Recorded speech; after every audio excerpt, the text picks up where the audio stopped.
Good morning, Raptor freaks and Tempo freaks. Lexi Out's here. It's Thursday, and well, things didn't go as well last night as I'd hoped in either game that I cared about. Yeah, I really wanted a double New York L last night, but neither one happened.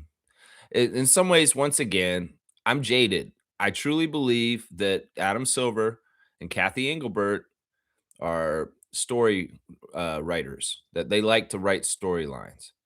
And well, I would say this: the tempo didn't play good enough to beat the Liberty last night. So that game wasn't, that bad. And I didn't watch the other game, but I know Scott Foster was reffing, and I know that the NBA probably wants to write a script like this, and them winning Game 1 against the Spurs to me sets the series up more exciting because the Spurs had home court advantage. Now it's like a series, right? That's what they always say. When a road team wins, now it's a series. So I feel like that's part of the reason why the Knicks won last night. I once again I didn't watch the game. They came back and beat them. The Spurs were winning most of the game, and then late in the game, the Knicks came back and won. And that's annoying to me. Honestly, I want the Knicks to lose so bad. I hate the Knicks so much. And Raptors fans that are celebrating the Knicks win of game 1, you are so misguided. I'm just going to tell you that right now. You are very misguided. We don't want the Knicks to win. We don't care for OG. Seriously, if you are rooting for the Knicks only because of OG, you're a fool. I'm going to tell you that right now. You're a fool. You do not want this. Talk about this. The way I talk about it is this way: is like, how Joel Embiid pisses us off? You know how he acts with his little airplane and all of his other like cocky shit? Well, their whole team is like Joel Embiid. So why the fuck would you want them to win? You saw Cat do the same kind of goofy shit when he finally beat us in Toronto after he switched from being a Timberwolf to a Nick. He got real giddy and got really disrespectful in Scotiabank Arena, just like Joel Embiid. Why the fuck would you want these people to have success and win? Do you know how arrogant and cocky and full of shit Knicks Nation's going to be? So seriously, Raptors fans, rethink your allegiance if you are rooting for the Knicks right now, because you don't want them to win. Just trust me. You don't want them to win. It's going to be decades of built up arrogance and cockiness and talking shit that's going to come out from it, and you don't want to be there for it. Seriously, just trust me on this. You newer fans that just love the Raptors since the championship and love OG and all this stuff, you fucking don't know how this works in the NBA and the history of it all. You young nephews, you don't understand this shit. We don't want this. We need Victor and the Spurs to kick their ass and still win this series. Just trust me on this. Just trust me on this. All right, I'll do Trevor's words of wisdom real quick. One of the most valued skills in life is learning how to begin again. A bad conversation doesn't have to ruin your day. A mistake doesn't have to define your week. Learn the lesson, make the adjustment, and keep moving forward. Yeah, I'd say that. Try and stay in the moment. That's the best way to do it this way. It's like, even if you have a bad conversation with somebody, it's like 5 minutes ago. It's 5 minutes ago. It's not, you're not in it anymore. So don't carry it with you for the rest of the day.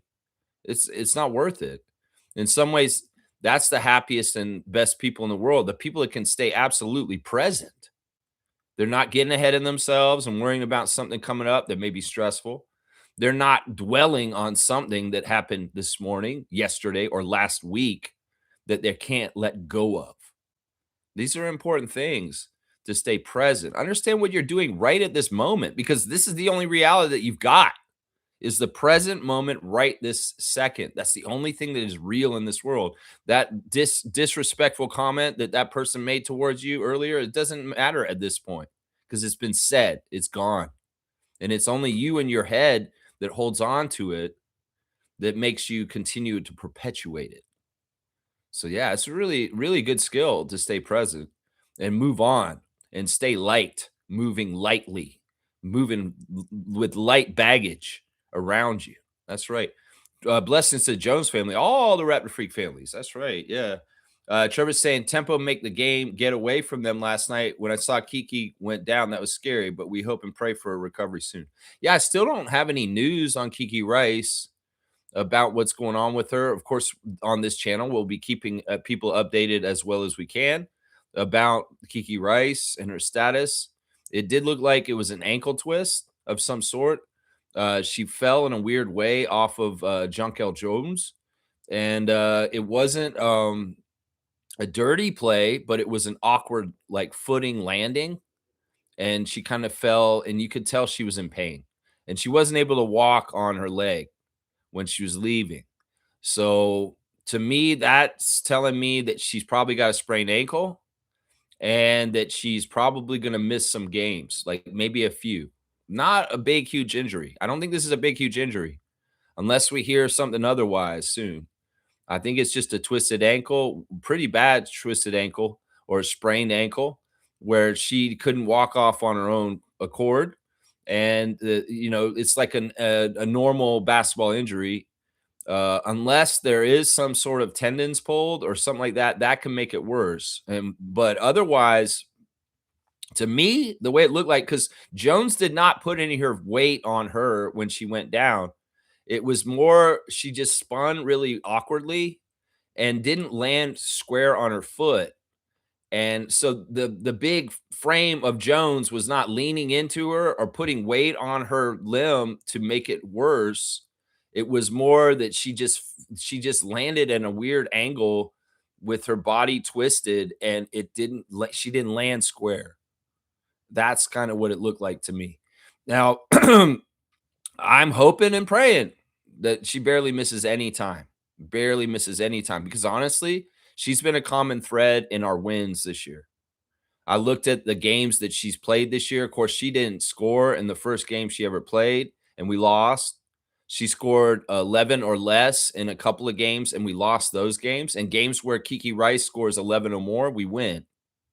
So she's very important, very essential. And I was actually mystified why there were huge stretches of the second half that Sandy was holding Kiki out.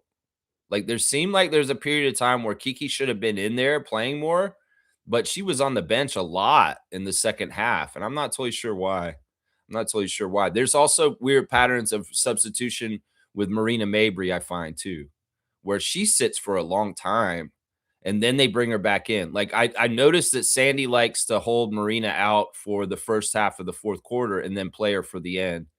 And sometimes that's good. But the thing about last night's game was the margin was like 15 to 20 for like the whole end of the third quarter to into the fourth. And that's when we need to make up the ground. Like, the WNBA, it's not like the NBA. If 20 points can be swallowed up real fast in the NBA, but in the WNBA, it's a little bit longer and harder work to swallow up a lead like that. So I didn't totally agree with Sandy not playing Marina more around the end of the third into the fourth and getting her going, because she's such a good offensive machine as far as making shots that I wish she had done that. The game was weird. It was a homecoming for Sandy, and they were celebrating her, and there was smiles and laughs, and there it's so kind of two-faced. Liberty Nation and the fans love her, obviously, but the ownership and the way things parted wasn't really exactly respectful. So it's a really weird situation for Brondello. It's like, I love the fans, I love the memories, I love the players, I love the city, I love these things, but I do not necessarily like the front office. I do not necessarily like, how things kind of ended in the way they did, but it was time to move on. And now I've landed on my feet. I'm in Toronto. And I'm very happy. No, I didn't like the love fest between New York and Sandy last night. I didn't like it. I felt like it was fake in some ways. I mean, I think that the love is pure from the fans. Don't get me wrong. But I think that the organization and the in-game ops for them and stuff like that, it was exploitive. I think that it also was kind of like manipulative to do it in the middle of the game to try and make Sandy Brondello have emotions while she's trying to do her job. I think that's manipulative. I think in some ways, these in-game honorings of former players and coaches and stuff that happen, Raptors do it all the time. Sometimes they're not appropriate for when they do it. And I think that seeing as Coach Sandy Brondello is the only coach that's ever won a championship for the New York Liberty, Doing like a 30-second tribute to her in a timeout is kind of not up to the level what she deserves. You know what I'm saying? Like, if they really wanted to do this right, they should have done the ceremony before the game and made it like 5 minutes. If they really want to do this right, they should have done it at halftime instead of having some sort of strip tease with a furry named Ellie. You know, if they really want to do this right, instead of wedging it in between game action and a timeout, I'm glad that she was unfazed. She did show a bit of emotion. She leaned on her husband Olaf a bit to kind of get through that moment and not show break under the pressure of feeling emotion. But yeah, that was kind of manipulative, kind of full of shit, honestly. I mean, don't get me wrong. They need to celebrate her. They need to celebrate her, just like someday we'll celebrate Nick Nurse up here again at some point. But hopefully, we'll celebrate Darko twice times two for Nick Nurse's accomplishment here. But I don't know. It was a weird game. The tempo didn't play good enough to win. I'm not gonna make any excuses. Charles Watson's a bastard. Oh yeah, he is. He's a bastard. Charles Watson is a bastard. We're 0-3 with him now. He's cocky.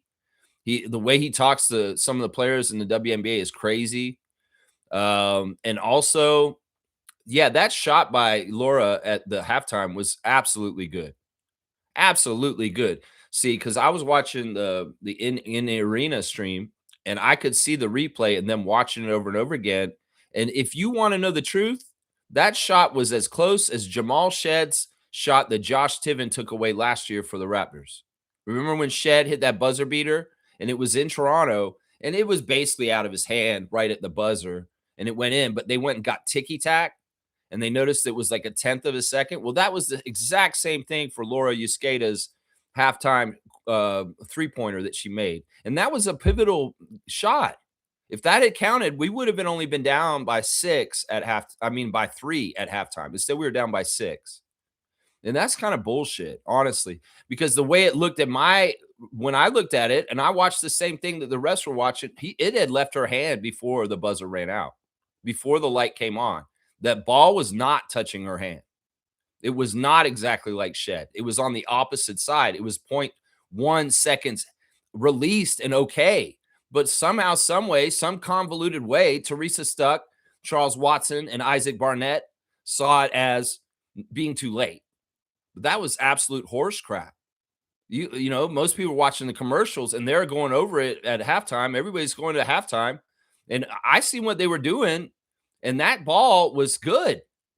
So they took 3 points from us. That's 3 point shaving by the refs just on that play alone right there. So it's bullshit, man. In some ways, I call that a Canada tax. It's like, oh, this is so close. This is 50-50. You know what? You're the Canadian team. Fuck y'all. You don't get it. You don't get it. If it was the New York team that shot that at the end of the half, they would have counted it. I'm pretty sure. It's just bullshit, man.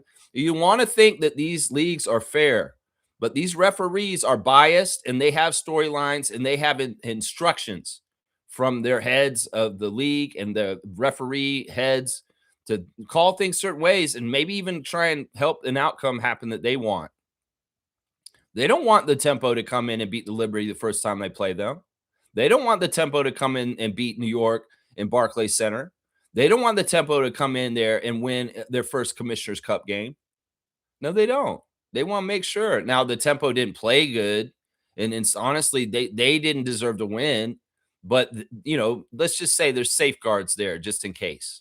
And Charles Watson's one of them, and just certain things like that. A big key for why the Tempo lost was not enough Tempo showing up. On the other side, you have all 5 starters in double digits and a 6th player off the bench in double digits. On the Tempo, only 3 players got double digits. And this has been a problem in our losses where we don't get a fleshed out contribution from most of the team. To win basketball games, it's a team sport. You can't just rely on 2 or 3 players to just carry you. In some years, in some teams, in some cases, yeah, you can. If that player is like Michael Jordan. But not in this case with the Tempo, especially when the 2 people that will carry you only get 17 points and don't break 20. Because that's a big problem right there. You just don't have enough points production to keep up. And well, the Liberty have not been totally smooth this year. In fact, I don't believe in them. I don't think that they're that good. I can see their flaws. I can see their flaws, and they can talk about, oh, they're getting it together. They're figuring it out. Man, I see a lot of issues with their team, even if they played well and beat us last night. I just see issues. I don't think I think Stewart was a bit overrated right now because she is not playing that well. She had a really bad first half, but then the second half, she started to wake up a little bit. Jones was an absolute force.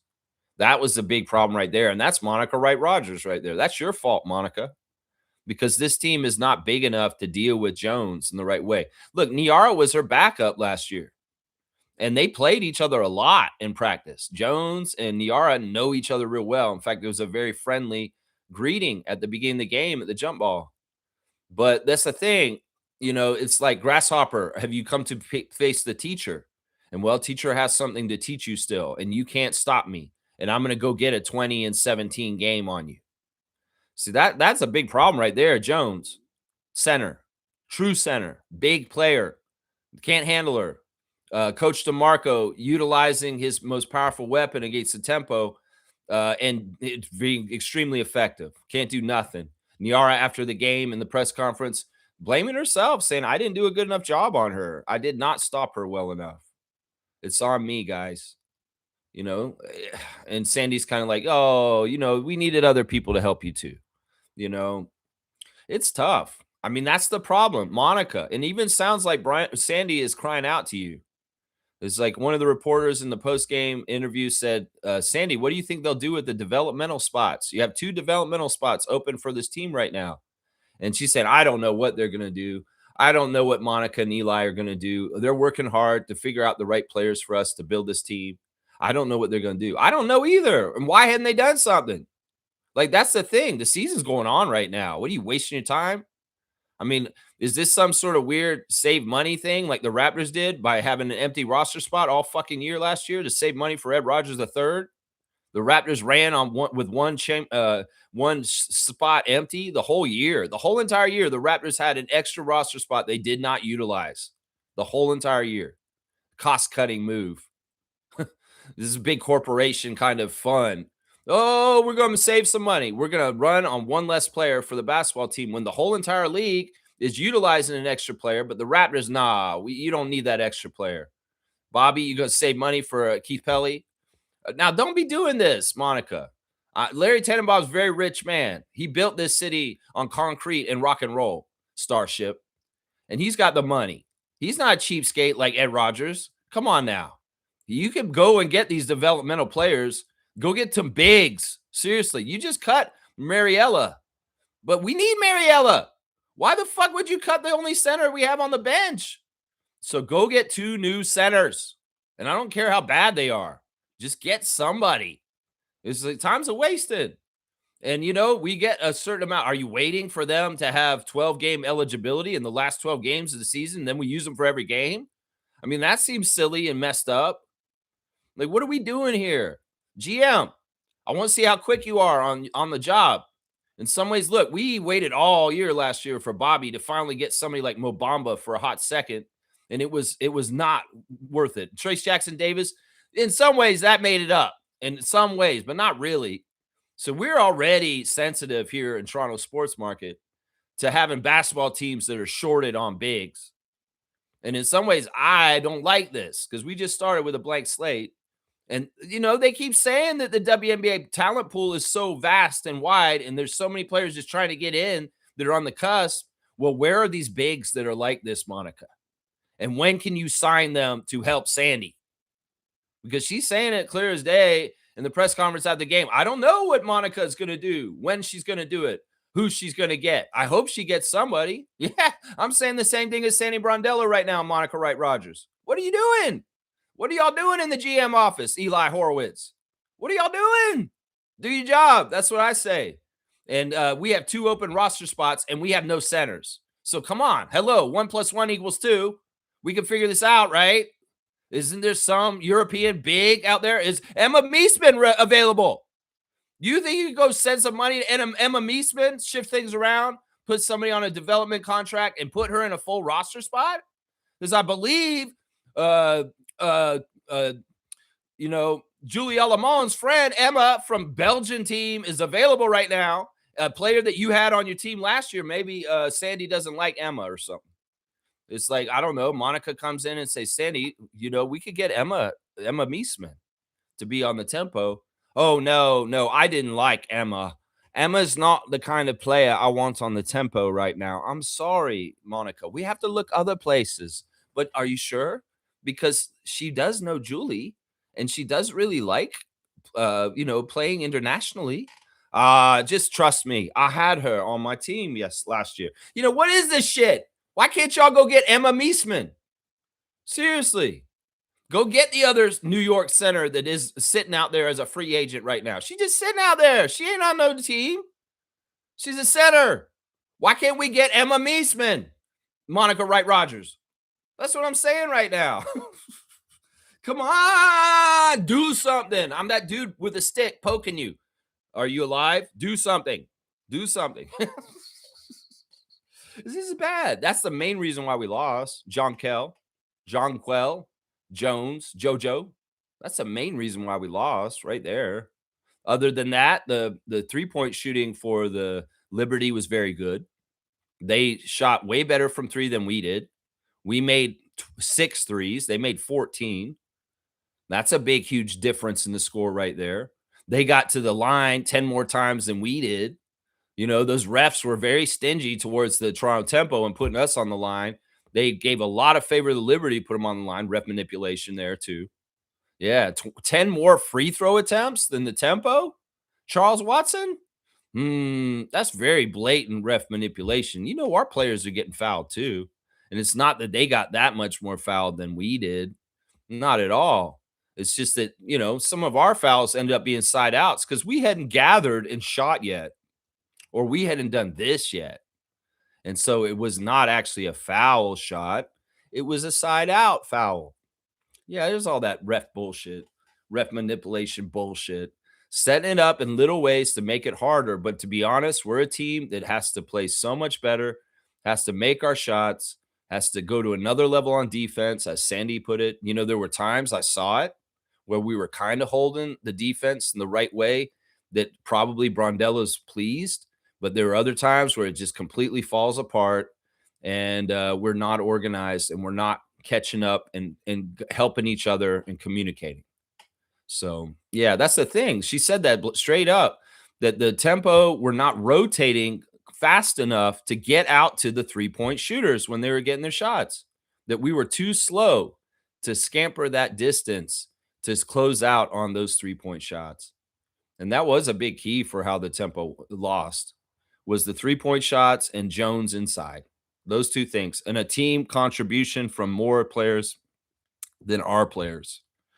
And, just a little dash of ref manipulation and ref, yeah, we're not totally on your side, and we're going to fuck you over if it's too close. So that's the thing. They're not even close to beating the Liberty yet. In some ways, this is the same shit that the Raptors deal with when they play the Knicks. That the NBA has mandated that the Knicks have to be undefeated against the Raptors the last couple seasons. And, well, let's see if we ever get to beat the Liberty, or is it going to be a storyline where the Tempo will never beat the Liberty? I'll be paying attention to this and understand that script writing by league officials named Kathy and Adam happens. Just be understanding this, man. Yeah, Trevor's bringing up the San Antonio, New York game. I don't even want to talk about it. I already put my 2 cents in on it. I didn't watch the game, so I can't really talk about it. So, all right, you want me to scout Bryce Hopkins? This guy better be a 4 or 5. That's all I got to say. This guy better be a 4 or 5. Bryce Hopkins. All right, let's see who this is. Scout of the day, as requested by Trevor J. He's an American. He is 23. He's 6'7", so he's a forward. He's played for Kentucky, Providence, and St. John's. Power forward, small forward. Okay. He's a 4-star recruit. 6'7", 225, 23 years old. Bryce Hopkins. All right, let's go see old Bryce Hopkins on the YouTube. Let's see what he looks like. See if he's a interesting player for us to have. Let's see. Let's see which one. He scores 26 in Players Era win over Baylor. Baylor? St. John's versus Baylor? Yeah, all right. Let's watch that then. You got 26. Hopefully, I see some offensive highlights this time. Last one that you brought me, I picked the highlight that didn't have any offense in it. It's crazy. All right, he's got some nice step. He's got some Euro step there. What is this move? All right, he does a first nice move to fake, and then he goes left, and he has big, long strides to cover a lot of ground. Let's see. Yeah, he's got a nice little spin move off the glass, a little bit of hooping score in there. This outside shot. Oh, that's him down low. He's trying to rebound. That he won't be able to do that in the NBA. That kind of rebounding with the bigs down there, no, he won't get that rebound. There's a three-point shot. His shot's okay. It's got a little bit of a hitch to it, but it looks all right. It could be a little bit higher arc too. Okay, steal. Coming back the other way. He pushes off, but he got fouled, so he'll go to the line.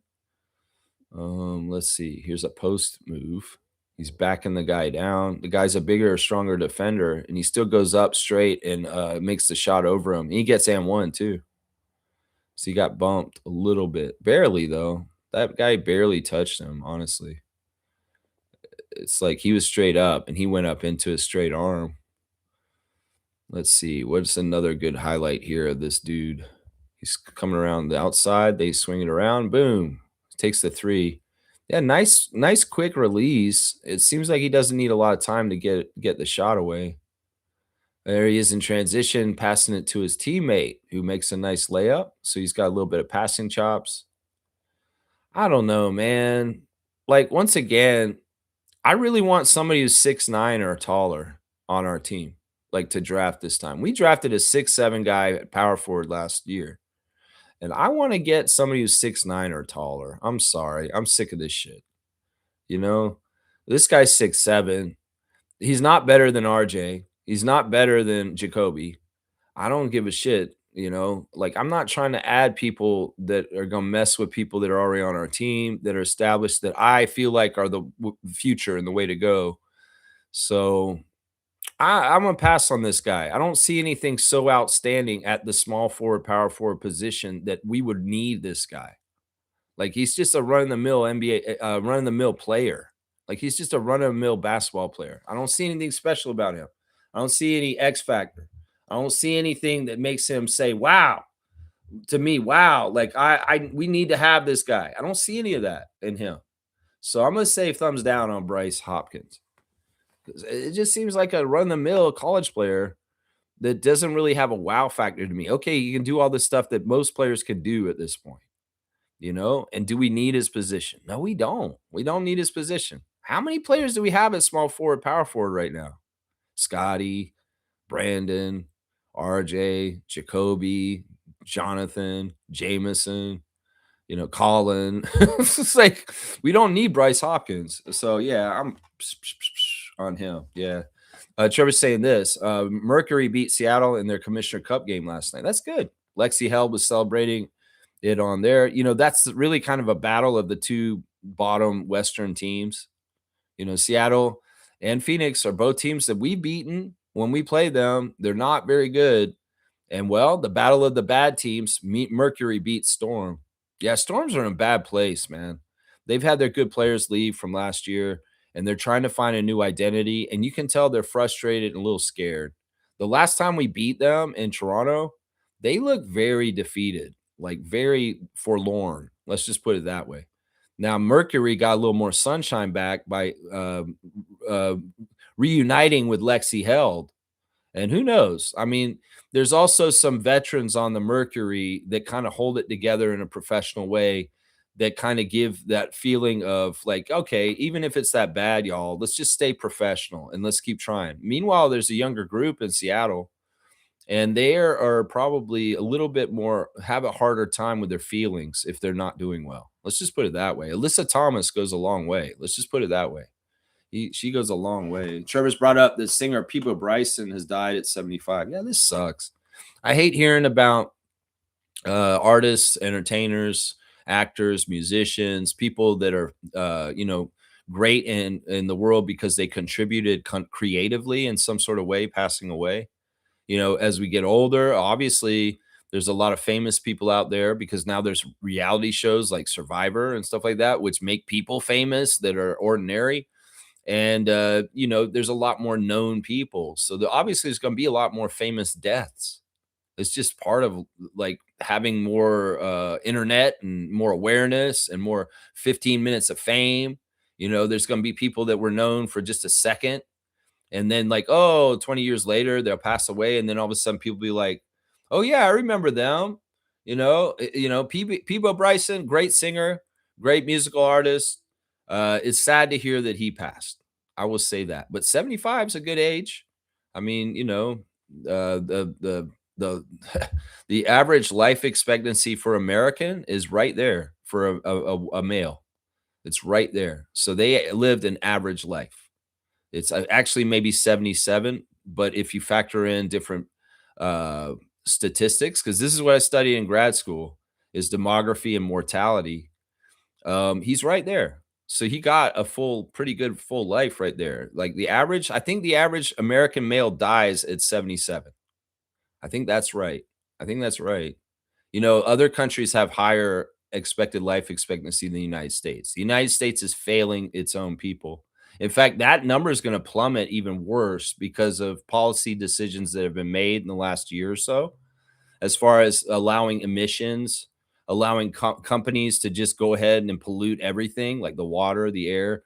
So we're going to see higher rates of cancer in the United States, and the life expectancy of Americans is going to go down even further. In fact, I'm going to boldly predict right now, as a epidemiologist, as a social scientist, as somebody who studied demography and these kind of stats like an actuary does, that American life expectancy is going to drop another 5 years in the next 10 years. And people will be living to about 70 instead of almost 80 because of the very poor decisions made by the government recently that are not protecting people. So this is a great life for Peebo Bryson. Rest in power, and thank you for your contributions to the world. He got the right average life. Let's just say that seriously. Because like, look, in Japan, they live to 85. In the United States, they live to almost about 75. So they're doing it better in Japan. In Norway, same thing. They live to about 80, 82. Here in Canada, we live 5 years longer than Americans. That's absolutely true. You can go look at all the stats. In some ways, I would argue that the way you can gauge whether it's a good nation or not is, well, what's your life expectancy? What's your infant mortality rate? What is your literacy rate? What is your index of freedom rate? Yeah, this is where great nations and the best world countries in the world are figured out statistically. You can figure out stats in a basketball game, assists, basketball, rebounds, turnovers. Yeah, well, in societies and nations, you can look at the stats too, and you can analyze which countries are the best countries in the world, because life expectancy is one of the most important ones. Wouldn't you say that the how long you live, your citizens live, is a showing of how good your country is? Because you have good healthcare, you have good education, you have good social services that allow your people to have very healthy, fruitful lives. They're fulfilled and they live longer. I mean, isn't that the whole point of life, right? Well, the American government wants you to die. And that's why Donald Trump needs to fucking get the fuck out, because he will kill all y'all. He will hold on to that power until y'all go and kick him out. That's just it right there. That's it right there. That's it. Trevor Jace, blessings to the Jones family and the Bryson family. How about that? Yeah, ESPN have Kiki's ankle injury listed day to day. Yeah, ankle injury. Yeah, I mean, just looking at it, eyeballing it, I mean, we'll see. It's a good thing that the WNBA schedule isn't as stacked and condensed as the NBA schedule. So she don't have to play again till Sunday. So she's got 3 days off. Hopefully some magic can happen and she'll be fine, and she'll just show up for the next game, 3 o'clock on Sunday, Coca-Cola Coliseum, Chicago Sky, Commissioner's Cup. And I'm happy to say that Adriana and I acquired tickets to that game, and we will be going on Sunday. Yes, we will be at the game, and Monique will be there too. We're going to go and celebrate Monique's birthday, which is next week on the 10th. and we're going to celebrate Monique's birthday in person at the WNBA Commissioner's Cups game Sunday afternoon, 3 p.m. Chicago Sky, Toronto Tempo.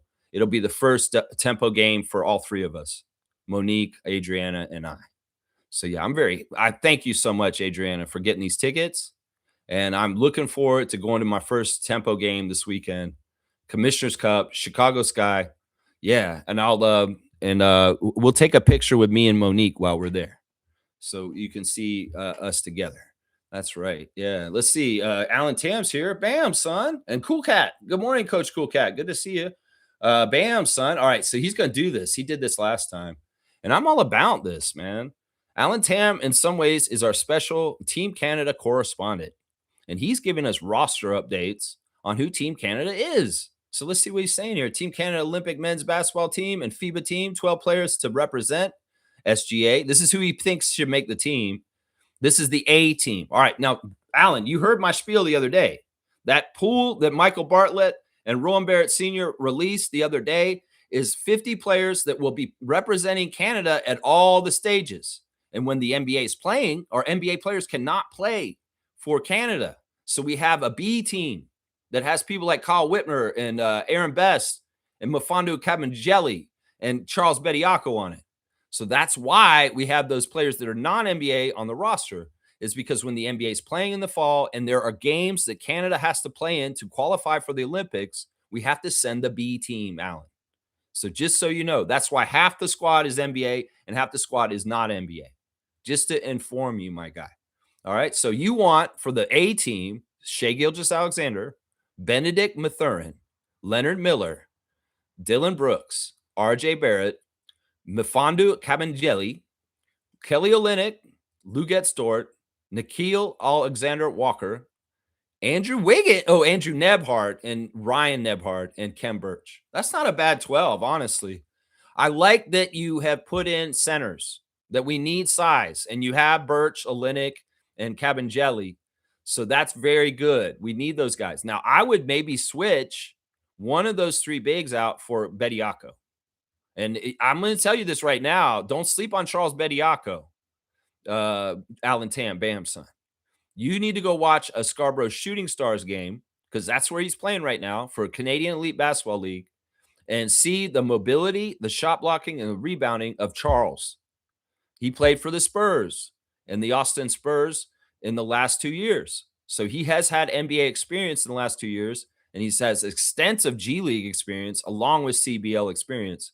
And he is a mobile big. He can get up and down the court. He's the brother of Jaden Bediako, who was on Raptors 905. And I'm just saying, I have a weird sinking suspicion and feeling. This is what Lex knows basketball, that Charles Bediako may very much factor in heavily for Team Canada in this Olympic cycle. That he could be a dude that not only he's playing for the B team, but he does so well that he ends up going to LA for the Olympics and representing Canada there too. Because he's young, he's spry, and he is a good true center, that what we need right now. And with Edie out, and Olynyk and Birch getting up there, Powell getting up there, we need somebody that can be a solid big for us. We are good at guard, but once again, a Canadian team needs bigs. Once again, that's right. Alan saying ballers, Baylors, Andrew Wiggins, Jamal Murray, Shaden Sharp, Zach Edey, and Trey Lyles. Now, look, don't include Zach Edey because he didn't bail. Zach Edey is coming to camp. Zach Edey is on the list. He's just not on the list to be active this summer. But they made it very clear that two guys that aren't on the list are still involved in the process and will be available, possibly if they're healthy, to play for the Olympics for Canada in 2028. And Zach Edey is one of those guys. Zach is coming to the camp. Zach will be present this summer. He is injured. He cannot play. He cannot participate. But he has given the commitment that they are asked for, and he is involved still. So don't put him in the category with Wiggins and Murray. Zach Edey is still in the picture for our Olympics, for sure. And Dwight Powell also. Those two guys. Okay? Now, Lyles, no. Sharp, no. Murray, no. Wiggins, no. So the rest of it's right. The rest of it's right. But Zach is still eligible to play for Canada because he did make the commitment to Rowan Barrett Sr. And it's just that he's hurt this summer. He can't do it. He can't do it this summer. That's right. Cool Cat's saying this. Good morning, Raptor Freak family. Tough loss in the Commissioner's Cup. I can't wait to see the entire team healthy.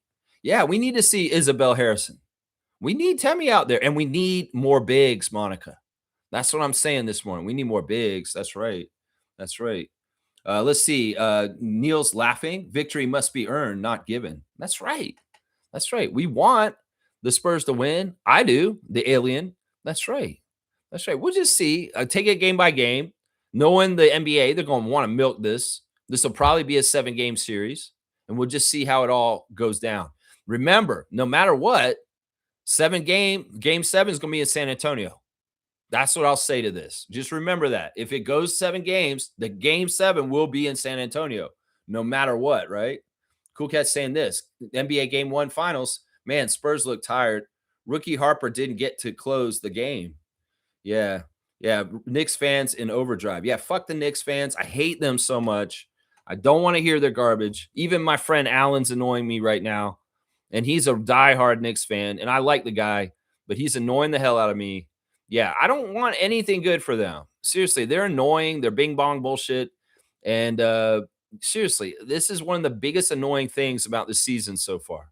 Last year in the finals, I had 2 teams I respected, and I would have been happy with either one of them winning. This is not the case this year. This is not the case this year. Very, very, very, very much behind the Spurs completely. I heard that Dylan Harper had a great start, and he was kicking major ass right from the start of the game, but things kind of slowed down as the game went on. Look, they got to figure it out. They're a young core. They're ahead. They're advanced. They were not in the playoffs last year, and now they're playing for the championship of the finals. So in some ways, I'm just hoping they can be a rookie badass playoff team and get in there and just go all the way the first time. In some ways, that will tell the story and the legend of Victor Wembanyama in such an epic way. He did make the playoffs his first 2 years in the league, but in his 3rd year, he made the playoffs and he went all the way and won the championship. That's what I want to be saying in the next couple weeks. That's what I want to be saying right there. Trevor J saying you have to be there inside the arena. The whole place was going crazy for Sandy. Yeah, I mean, I know the fans are for her. I'm just saying it's kind of like fake coming from the organization, if that makes any sense. You know what I mean, Trevor? The people that decided they didn't want to go forward with her, or there was a problem or a conflict, those are part of the people that are celebrating her too. And that's the thing that's kind of inauthentic. Let's just put it that way. Let's just put it that way. Yeah. Smooth saying this. Nick's going to have it easy with the Spurs, man. I don't think so. I don't think so, man. Don't even say that, Reggie. They took control of the game in the 3rd. San Antonio is happy to be there mode. No way, man. Come on. You don't know Victor. Victor's going to be pissed. He's going to adjust. He's going to be pissed. He's going to adjust. He needs to get the pep talk from David Robinson, Tim Duncan, Manu Ginobili, Greg Popovich. He needs to get those pep talks, and they'll tell him exactly what he needs to hear from this loss to the next game. Yeah, I'm not believing this. Don't you paint a world like that, because I ain't seen it. Allen's going for the Knicks too. Fuck the Knicks, y'all. Seriously, if y'all gonna come here and glaze the Knicks on my channel, I might time out some of y'all. I won't kick you out, but I might time y'all out if you're egregiously flaunting Knicks' success in Lex's face, because I'm not with it. Not with it, y'all. I'm not with it. In fact, I'll ignore the finals if they win it. Seriously, I'll ignore the finals. I'll ignore the whole thing. I'll ignore they won it. This just won't be a space. I'll do exactly what they did to our championship to them. Yeah. I'll act like it didn't happen. I'll barely talk about it. Because trust me, there'll be people putting it all over the fucking place if they do win. And it'll be exactly the opposite of when the Raptors won in 2019. They barely mentioned us winning, right? They barely spoke the words Toronto Raptors NBA champions. They didn't want to even say it. Well, I'll be the same way in the opposite if this happens this way. But God forbid it, please. San Antonio Spurs 6th championship. Please come soon. That's what I'm saying right there. Yeah, G saying this. Liberty is a good team. They started slow with some injuries and newer pieces being incorporated. JJ is huge and hard to defend. Tempo needs some length in the paint. Yeah. I mean, I believe they're overhyped. I think that, they could be a good team, but I don't think they're that good. I don't. I think that once again, they're overinflated for who they are just because they're the New York team. I do. I really do think that. And I just seen them for the first time. I seen the record. I seen that they've been losing to expansion Portland Fire team. And I'm like, yeah, I don't respect you. I'm sorry. And you don't have to tell me that I have to respect the Liberty or the Knicks, y'all, because I don't. I don't respect New York basketball teams. I'm sorry, I just don't. I don't. Because I know referees give them favor. I know that schedule makers give them favor. I know that league offices give them favor. So I don't have to respect that. Do you respect the rich kid down the street that got everything handed to them, that never had to work for nothing? That's what I look at them as. And in contrast, a team like the Raptors and the Tempo over time will have to work even harder, 10 times harder than the Knicks or the Liberty to get the success as easy as they do. That's the difference right there. I don't respect that. I don't respect that. Yeah, Wemby fire. Fire. Okay. Reggie's saying it's as I thought. NBA rigged it for the Knicks. NBA gets their golden child, Wemby, in the finals, and the Knicks win the chip. Well, we'll just have to see. I want to flip the script from the NBA Cup. In some ways, that was the script for the NBA Cup, right? They wanted to do the same thing there that they're doing now. Well, we'll just have to see. Hopefully, we can flip the script. And, there is another part of it where, it is fun when Knicks fans are in misery and they fail right at the end. So that's what I'm still holding out for, is that they're the losers in this finals and they feel that sting of defeat and everything that they normally feel since they've been feeling the whole time I've been alive. And that's what I want to see again. That's the way it should be. Seriously. That's just the way it should be, man. You know, G saying Spurs lack of experience showed super sloppy fourth. They're going to have to clean that up. They're going to have to figure that out. Maybe they've got to lean more on their kings like Fox and Barnes. And it's guys that have been in the league a little bit longer that can show that fortitude and experience a little bit, because there is some vets on that team that can help them. They're going to run a lot through Vassell, Castle, Champagny, Harper, those guys, Carter Bryant, but they need to have a bit of that veteran presence with, Harrison Barnes, De'Aaron Fox, those kind of guys too, right? Right. Randolph's here. Good morning to Randolph Phillips. Blessings, beloved Raptor Freaks fam. The true love can be found in the absence of feelings. God's love is carried around in our hearts. We don't try to love, we just love. That's cool. I like that. So just by default, if we're just hanging out and we're just our natural selves, there's just love is emanating, and love is the actual true energy that we get tainted in our minds with perception and judgment and thinking about reality in a way that we think we like to frame it. And then that's what taints our minds and our hearts away from love, is that we get misguided. We get into a place that's not necessary in our natural state. We would be just love. I like that. I like that. Blessings to the Phillips family, all the Raptor Freak families. That's right. Maybe I should do the stars of the game and talk a little bit about that. Yeah. Reggie's saying it's only one game, but the way New York has been playing, I can't see the Spurs doing anything. Well, New York is due to lose again. Somebody said they hadn't lost in 40 days. They've just been running right through the playoffs. Well, they're due to lose again. The real test will be this next game. If the Knicks win this next game, then we're in trouble, Spurs. We're in deep trouble because you lost 2 games in San Antonio. No, they have to hold serve on the next one, and then they're going to have to go beat New York in one of the next games after that. So there's a lot of series still to go. Everybody overreacts to the first game all the time. In some ways, New York winning this one makes the series even. Before, it was favoring the Spurs. But now that the home court advantage has been taken, now in some ways it's not necessarily totally favoring the Knicks, but it's a little bit more even. Let's just say that. Maybe it's favoring the Knicks just slightly right at this point, but not that much. Seriously, to be honest, there's not that much. That's what I'm saying right there. Neil's saying there's no charity when the ball goes up. Victory is achieved by fighting. Playing dirty?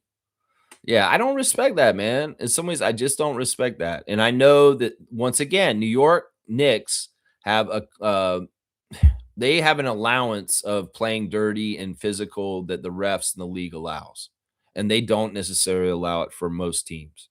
Let's just put it that way. Yeah, Trevor's saying Tempo will get the right big. We have to be patient. I don't want to be patient. This season's going by. This is a quick season. How many months is this WNBA season? May, June, July, August, September. It's shorter than the NBA season. So in some ways, especially because like we want to be gelling people. We want people to be coming to practice and listening to Sandy and getting the ideals and the things that we matter to us and instilling them in them. We need them involved. We need the chemistry. We need the gelling. We need the time served together so that they understand better. And the whole time those roster spots are open, we're missing time to gel people, to get people involved, to teach people, to try and develop people, to try and get people on the same page as Marina Mabrey and Brittany Sykes. This is the problem here. It's like we need to be patient. What do you mean? There's all these players out there. Do something, Monica.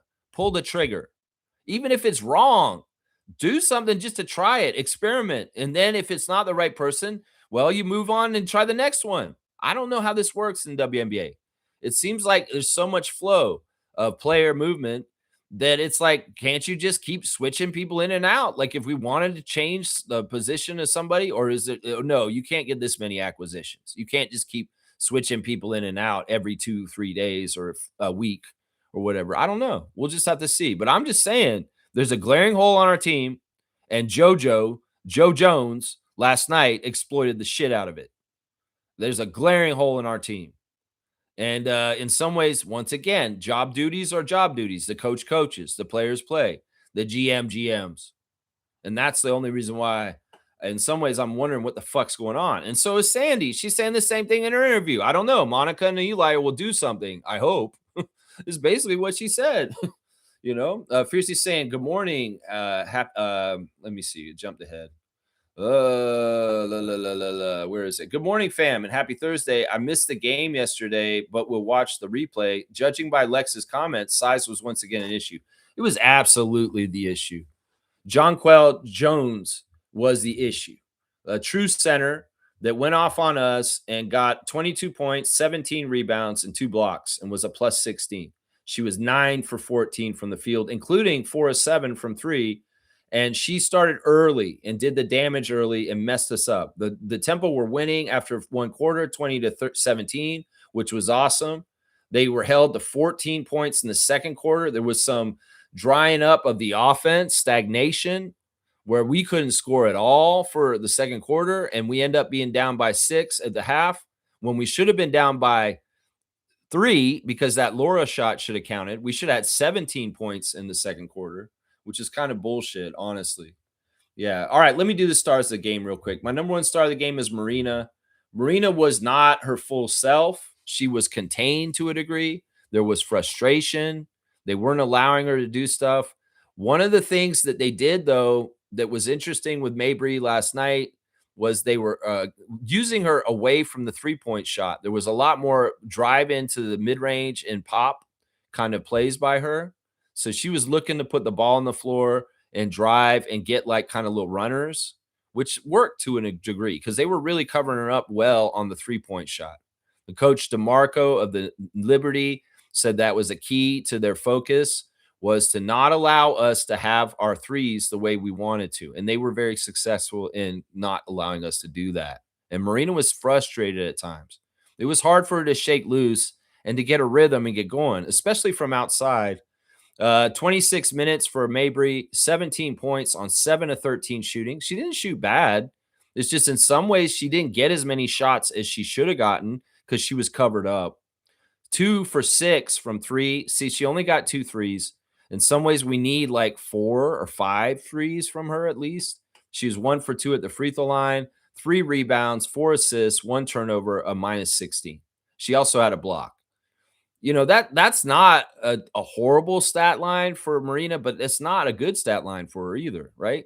We're used to her getting a 30 bag, and given a 17 and being our number one star, that's a sign that we didn't have the production offensively that we should have had last night.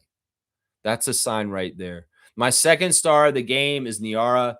I went ahead and gave it to Niara for the second one because in some ways, once again, it's a thankless job being the only big on a team. She's the only big on our team. And she's getting double teamed by the other team. The other team has a big center and a 4. And, Niara's trying to hold it down as a one-woman show. And she can't. She can't. And as much as Sandy tries to cover up for it with big, strong guards like Kiki Rice and Marina Mabry and those kind of people mixing it up down there. It's just tough. Niara is very much in a 2 versus 1 matchup, and it sucks.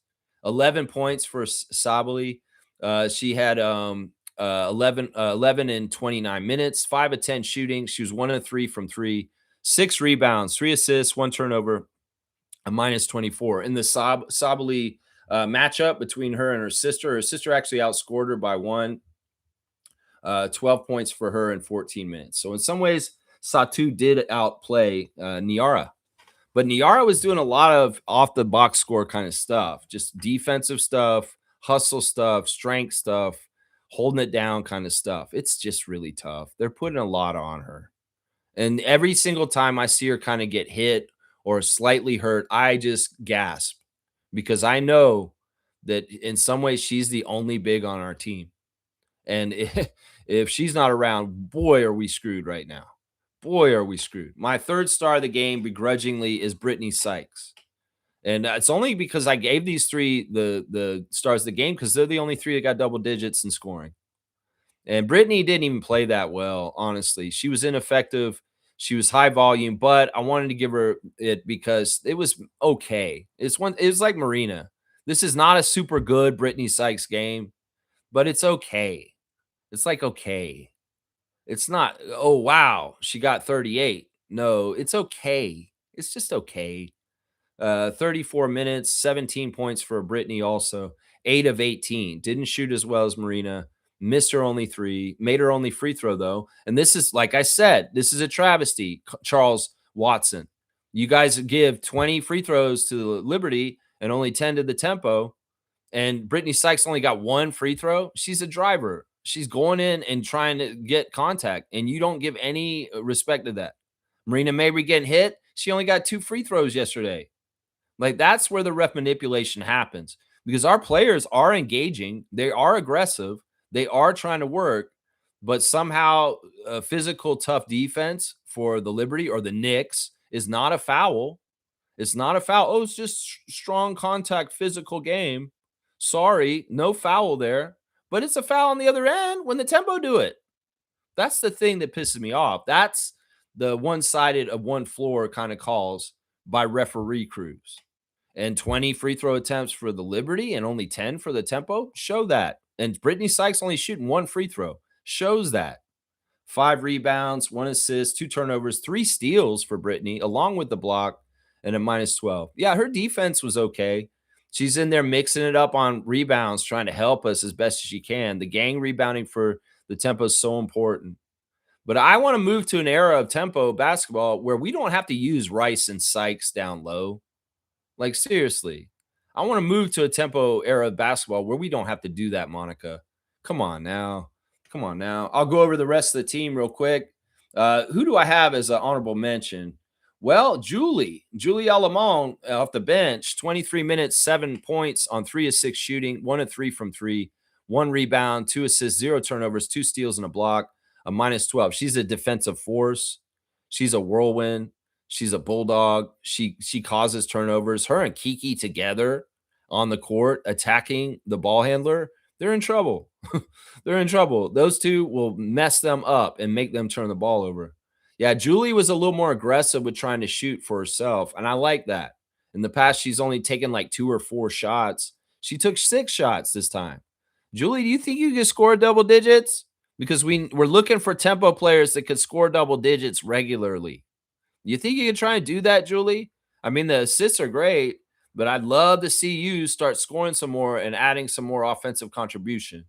At least there was some signs of you trying harder, and I like that. Laura Euskeda, 20 minutes, 8 points on 3 of 9 shooting, 1 of 3. She should have had 11 points. She should have had double digits because there was a 3-point shot that was wiped from her, and that was not right, honestly. If she wasn't European, if we weren't the Toronto team, I bet you they would have counted that shit because that thing was out of her hand by the time the light came on. And they just used some convoluted bullshit and wiped that 3-pointer at the end. Now, there was a shot at the end of the third quarter that the Liberty shot, and they did not have it anywhere near making it before the buzzer, and rightfully so. The refs did not count that shot either. but the one at halftime should have been counted. And it's kind of a underhanded point shaving of 3 points right there. It's kind of takes away the steam from people too. It's like Laura felt good about making a buzzer beater, and then they told her it didn't count it. And how does that make her feel? They did talk about this, that they want to build Laura's confidence up. That in some ways Yuskata goes back and forth with being confident or not. And then it's really important for Sandy and Marina and other people on the team to encourage her and tell her, be yourself, do what you're doing. Sure, you're European and you're going to make European mistakes in FIBA basketball training in a WNBA world, but we love you and you're amazing. And we want you to keep doing what you're doing and be confident in it. But yeah, Isaac Barnett and Charles Watson striking a 3-point shot from her at the end of the half is in some ways a setback. Is kind of like, oh, that's frustrating. I made that shot. I'm getting robbed of WNBA points, and my team's getting robbed of points too. It's kind of bullshit. Yeah. She was 1 for 2 at the free throw line. See, that was weird. They didn't shoot as well at the free throw line. They did shoot 80% overall, but there were a couple of misses by people.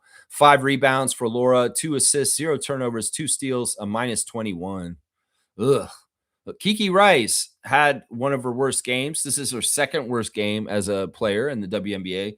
23 points, 9 points, 23 minutes, 9 points, 3 of 8 from the field, missed her only 3, 3 of 3 at the free throw line, 5 rebounds, 2 assists, 3 turnovers, -4. Her plus minus isn't bad compared to a lot of them. But like I said, she wasn't out there when the game was turned around. And maybe Kiki was getting frustrated because she saw the game getting away from the tempo and she wasn't on the court. Sandy, man, you got to put your ballers, you got to put your ultimate competitors, you got to put somebody like Kiki Rice out there in the middle of when the game is turning in the third and fourth quarter to the worst. You want to eat up that lead? You need Kiki and Marina out there. And I don't know why you were playing lineups without them out there at very crucial times when we need to make up the scoring. Those are competitive women that want to try and take the game back. And if you have a bunch of Euros out there, they're kind of playing lackadaisical and they're just kind of still trying to learn and they're going through the motions. No, you need the competitors. You need the cutting edge people like Mabry and Rice out there when the game is for the taking and still has time on the clock to make up the margin because it's too late. You're going to bring Marina in at 4 minutes to go. It's too late. It's too late. You got to get them to make dents in that lead earlier. And Kiki was chomping at the bit on the bench. I could tell. You're like sitting her in the second half. And I'm like, why are you sitting Rice? Why are you sitting Rice? You're letting this game get away from us. And the player who's got the fire to coming back and lead us to coming back is sitting on the bench, chomping at the bit. Chomping at the bit, wanting to get out there. And Sandy, you're not playing, Kiki? What are you doing?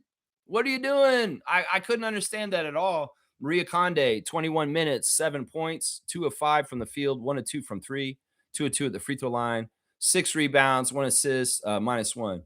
There's something wild about Conde still. In some ways, there's so much to rein in.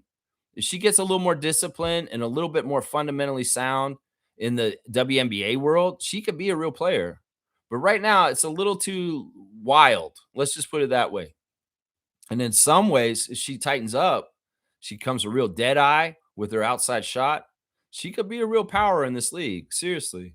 Tiani Key was out there for 9 minutes. She didn't score. She took 1 shot. She had 1 rebound, 1 assist, and +3. She had a little bit of rookie jitters out there playing against a big team like the Liberty. And particularly, she was matched up with Hangzhou for a little while in her time. And that was a challenge with a player that's taller than her. She also had to deal with John Kell a little bit, and that was not easy either. So, yeah, welcome to WNBA, Tiani. This is what it's like sometimes. Well, at least you're out there mixing it up and you're getting valuable experience. That's what I would say. Nina Milic looked better out there in her 8 minutes on the court. 2 for 4 for her, 4 points. She was actually aggressive to try and score. And we did actually see some of the chemistry between her and her Fenerbahce teammate Julie last night. Like that's a team a team tag team on our team that has a vast experience of playing together that I don't understand why Brondello is not playing Julie with Milic more, because there's a natural chemistry that's already built with them where they know each other really well. And that's something that I would be utilizing. If you have a package of players that have already have time spent together that know each other real well, why wouldn't you play them on the court at the same time, Julie and Nina? Why wouldn't you do that? I'm wondering, Sandy, seriously, why wouldn't you play them more often? Because there was a little bit of time with them on the court together last night, and we could see the natural chemistry they already have built. So I would say that. I would say that. Kia Nurse, 4 minutes appearance, didn't really do anything, was just out there for a hot sec, a +1. And then Timma came in for 3 minutes at the end of the game. And the cool thing with Timma was the one thing she did was she showed that she's a baller, that she scored. She went and said, well, my team hasn't done anything for the last couple minutes. I'm going to go and make sure we do something. And I'm going to go get a ball in the hoop. And she did. She did. She showed a little bit of a flash of what's to come. Hopefully, more from her is what I want to see. She had 3 minutes, 2 points, made the only shot she took, and that's it. She was a +3. Yeah, Milic was the highest plus-minus on the team. She was a +8. It's just a tough game. Outmatched with size and not hitting your threes, shooting 32% from three while the other team shoots 44%. It's just a recipe for disaster. You know, John Kell, 22 points, 17 rebounds. Brianna, 19 points, 9 rebounds. 15 points for Johannes, and she was hitting threes for them. And then you got 14 points from Feibach, the German. And Astier got 10 herself with 5 assists, 0 turnovers. And then off the bench, Sabali with 12 points. Yeah, just a well-rounded attack by them, sharing the ball and getting each other involved. Meanwhile, the Tempo are not getting each other involved successfully, and they are not getting a team effort overall. They're not. They are not. Let's look at the box score team stats just real quick right now. As I said, they shot just slightly better than us. It's not that they shot super better than us from field goals. It's that certain areas they shot better than us. And three-pointers was definitely one. 14 of 32 from three for the Liberty, 44%. And we were only 6 for 19. So they made 8 more threes than us. They more than doubled our three-point output. And we're a team that's known for being a three-point shooting team and kicking butt. Well, we got our butt kicked in our best category last night. And that sucks, man. That sucks. The free throws, as I said, 20 free throw attempts for them, 10 for us. Blame the refs. Blame the refs. 40 rebounds for them, 32 for us. So we lost the rebounding battle. The assist turnover ratio's got to get better and better for the Tempo. Yesterday wasn't bad. 17-7, but it's only 17 assists. But 7 turnovers is pretty good. I like the limited under 10 turnovers. And it is a 2-to-1 assist to turnover ratio, but it's just it's low quantity. Meanwhile, on the other side, they're exactly 2-to-1, 24 and 12. 24 assists, 12 turnovers. Some ways we've got to figure out how to get more assists on this team. I know Sandy is very much harping on that along with the defensive stuff. It's like we all need to get each other involved more. We need to get our assist number up as a team. The 17 ain't enough. It ain't enough. Points in the paint, we won 46-36. That's weird that we won that one, especially, I guess, because they were getting a lot of their advantage from three, is basically what it is. Yeah, 17 fouls called on us, only 13 called on them. Yeah, that's the box score for the game last night with the Tempo and the Liberty. It's frustrating, man. Because in some ways, like I said, if we could get just a quality big, we could hold down things and be a lot more competitive. And there's got to be somebody out there. Oh my gosh. Let's see. Neil's saying this. It's only right to have a second 7-footer on this team. Which team? On the Raptors? Or there are no 7-footers in the Tempo. James is saying this. Hope we get Morez Johnson or Jaden Quintence. I heard that Jaden has been hurt and his draft value's going down. I don't know. Morez Johnson? Maybe. I don't know. Let's see. All right, we got Infamous calling in now, guys. Let's see. Let me get him on the speakerphone. Good morning, Infamous 6.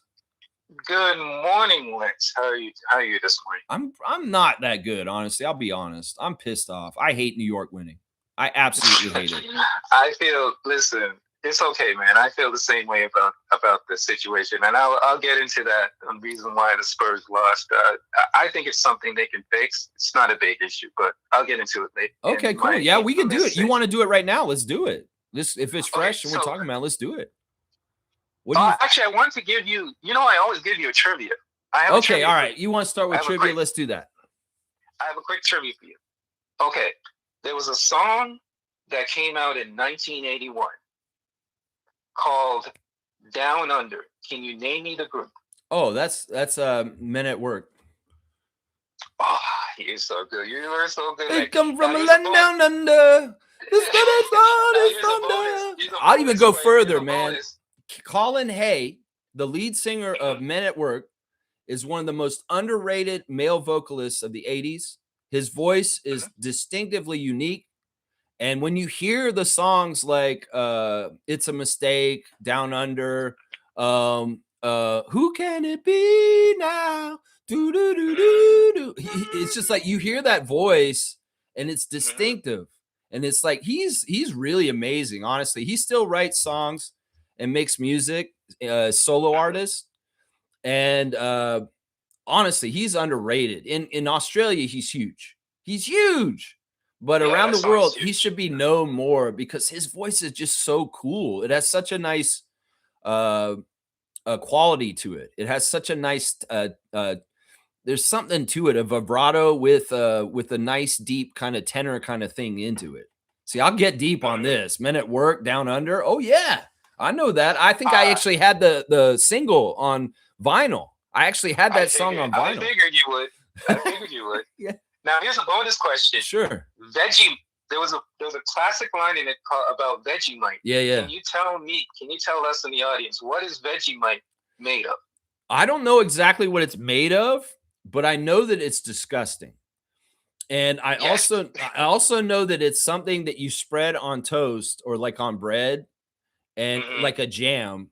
And it's very, very Australian. And it's something that is not in a lot of other places because it's very Australian. And, in some ways, what is it though? I want to know. I'm very curious. Oh, it's made of yeast. It's a yeast extract with vegetables added to it and spice. Okay. And it's very salty. So like a paste. Yeah, but it's very disgusting. You're absolutely right. Right. Yeah. The Vegemite sandwich. Vegemite sandwich. He made me a Vegemite sandwich. He made me a Vegemite sandwich. Colin Hay, man, I'm telling you, man, y'all check him out. Seriously, he's a badass. You know your music. I do. In some ways, I'm thirsting for more trivia. Try me again. Bring it. One trivia per. All right, one per show. I'll get into the game. All right, let's get into the game. Okay, so last night's game. I just feel that the team just seemed really out of place. I don't know what it was. Maybe it was a little bit of nervousness or something, but they just weren't playing. I don't know. It just seemed out of sync. You're talking about the tempo, right? You're talking about tempo. Yes. Yeah. Sorry. Yeah. The tempo. That's all right. I would think the day before they were all around Brooklyn Bridge. They were all kind of like, we've got to remember, we have half a team of rookies, kind of. We got Kiki, Tiani, Maria, Laura, Tima, they're all rookies, right? There's like 5 or 6 rookies on our team. And this was the first trip to New York.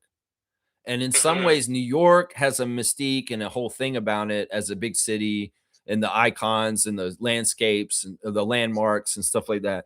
I think that some of them may have gotten like a little bit of that kind of jitters from like you would get jitters going into Madison Square Garden and playing against the Knicks, in that kind of stage. And I think that it was the first taste for a lot of the Euros and our rookies that are American. So and I'm not saying that Kiki felt what you were saying, but maybe Tiani, maybe Laura, maybe Maria on the down low a little bit. I feel like that was part of it. I think also, once again, when you do a love fest for a former part of your organization, there's always kind of weird wrinkles that come out from that, whether it's the emotions, whether it's also kind of like, well, this is my former team. Maybe I'll go a little easy on them a little bit. There's always kind of a little bit of that kind of stuff. So, I mean, as much as Sandy knows their team and can game plan for them, in some ways, some of the players know Sandy also. So Right. yeah, Right. and I think that I in just some feel. ways this is Go like a ahead. talent imbalance. They have a more established franchise I was that's been just about to say acquiring that. more Yeah. players over time. They can have a player like Jones and Stewart, and we are Mhm. just building from the scratch. And in some ways, Yeah. our talent pile is not like their talent pile. I think. Correct. I looked at it. The game, their experience really showed. Like the New York experience really showed. I felt that we couldn't really keep up with their pace of scoring when they started seeing the ball go in the basket. We just couldn't match that. Like there was just like a flood wave, like of threes We and going could to the have. basket, and we it was tough for us to. When they hit us back, it was like rolling a ball, basically like rolling a rock up a hill. Every time we would get close, they would push the score further, and then we would push the rock again, and it was just, it was just that I imbalance that think just I kept think it's happening as throughout simple the whole game. as one team made their Mhm. shots and one team didn't. Pretty much. Because like our And let's volume go for ahead. threes would have gone up if we were hitting them, right? Like we miss a few and Absolutely. we're like, oh crap, we missed. We're not hitting from three, so we got to try and score other ways. That's why Marina Hmm. started going into mid range, and then Hmm. meanwhile, we're not stopping their threes. They're shutting down Right. the 3-point line for us, and we're not effectively stopping their threes. And Hmm. that's the difference right there. I think that if we had came out and we were hitting our threes, we could have been that team like them instead, and it could have flipped the other way. Right, So right, right. so And Sabrina Iascu, we're lucky Sabrina Iascu didn't. One of my favorite players, Sabrina Iascu didn't play, man. It would have really got I it mean, would have got really it could have nasty. gone either way. We could actually won if she had Mm, played too, though, because she's been mm, out for a couple games. And like I always say, when you integrate a player who's been out from injury, there can be issues with being off rhythm and kind of hurting the team in some ways because you're just trying to come back for your first game back. And especially if they mm, tried to lean into her heavy right in her first game back and she just didn't have it yet, that could mm. spell disaster for the Liberty in trying to win. So it could Absolutely. go either way. You're right, though. She's a very good player. And in some ways, we're lucky she didn't play yesterday. Yeah. So Now you made a great point, Lex, and I totally agree with this. I don't understand. There was a part in the game where Kiki was sitting on the bench, and I kept looking over. I'm like, aren't you gonna put her in the game? You need yeah, to bring Kiki back. Bring Kiki back. yeah, Like she was just sitting for a long period, a long stretch, and I'm like, I think that was a section of the game, and I think the game kind of a little bit kind of got away from us a little yeah, bit. yeah. Yeah, It was like the absolutely. end of the third quarter going in the fourth. We weren't Right. making any traction on like the 15-point lead that they had, which was right around there. We got it as low as 8 at one point, and then we Hmm. lost that right away. And it's like any of the kind of momentum we were getting to eat up that lead, it didn't get sustained, which sucks. Correct. Yeah. But Correct. yeah, all Yeah. right. And Julie and Kiki, Go my ahead. next point, Julie Yeah. and Kiki play amazing. They got to play that.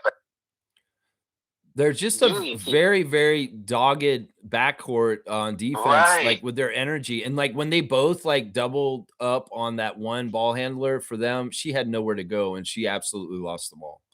That was, Oh, they play good. yeah. They have great chemistry, really good chemistry together. I Yeah, really and it's love their kind of weird that chemistry. they have to be in opposition for the same starting spot and the same stuff. In some ways, it's like, look, I get it. They're $1 million backcourt. You're gonna have to start Sykes and Mabry, but what would it look like with either one of Sykes or Mabry with Alamone and Rice in the lineup? That's what I'm talking about right Right, there. right. Absolutely, absolutely. Yeah, Yeah, yeah. yeah. All right, next Okay. point. Next point. Next point. I wanted to touch on. You touched on that 3-pointer. That 3-pointer definitely counted. In Yeah, my honest opinion, yeah. I looked at it. I looked at it a couple times. I'm like, wait a minute, am I missing something? There you can That see looked the like a count. daylight between her hand and the ball before the thing comes off. I don't know why they ruled that way. I think that they cut the break Strange. and they didn't show the public anything like the way it was, and they just went about, well, it's borderline. We're gonna go ahead and say it doesn't count. Yeah, yeah, yeah. That's I true. mean, in the NBA, old NBA, it used to be if there's a buzzer beater or just barely off, they didn't have all this stuff to detect the 0.10 seconds bullshit. It's just like, okay, you hit a shot right at the buzzer, you're good. Because honestly, this is exciting and this is what we want. We don't want to be killjoys. We don't want to be Scrooge McDuck. We don't want to Grinch your ass and say, oh, no, that doesn't count, especially if you're the home team and we're taking points away from a home team player like that. I just don't agree with it. I feel like some of the fun in the NBA is taken away. Like, it's emblematic of the old blooper show where we saw all the goofy shit that happened in the NBA where people would bounce the ball or some crazy trick shot or crazy dunk shows. They took all that fun out of the NBA is fantastic from the 80s and 90s. And buzzer beaters that are borderline going in or not going in, stop being a killjoy and just say, yeah, that counts because it's close enough. It's like half a second, half a tenth of a second late. And you're going to take that away from that young Lithuanian woman? That's messed up. That's messed up. Yeah. Okay. So let's transition to the NBA. All right. Let's hear what you got to say about last night. Okay. Here's basically what happened last night's game. I watched the game. Sure. And the Spurs were leading. They at one point had a 13-point lead. What basically happened was, I think the Spurs maybe got a little bit overconfident. You had a little bit of showboating with Harper getting in the face of some of the Knicks players. Extracurriculars. I think they just took their foot off the gas. They poked the bear and they got a little cocky and they had to learn a young lesson as a young unit that no, you need to be all business, all 48. Yes. Even if you think you have it in your pocket, you got to go right up until the last buzzer and don't act like this. Thank you. But here is the caveat, and here's the saving grace. The Spurs are a great team after losing. So their next game, they're gonna bounce back. I believe they're gonna bounce back. They have to, and I believe they're gonna take game 2. Now I'm a proponent of waiting for at least the third or fourth game to decide which team is gonna win, basically, and who has it. But this one, you can't do that. They're on a 12-game winning streak. This second game, you got to treat the second game like it's a game 7. Because I believe if they don't win this game, there's a strong possibility that the Knicks will win. Oh, based for on sure. The confidence and momentum. For sure. So you got to not. And here's the thing, Lex, and I was talking to somebody about this. It's not even just about winning the next game. You got to stomp them the next game, for lack of a better word. Yeah.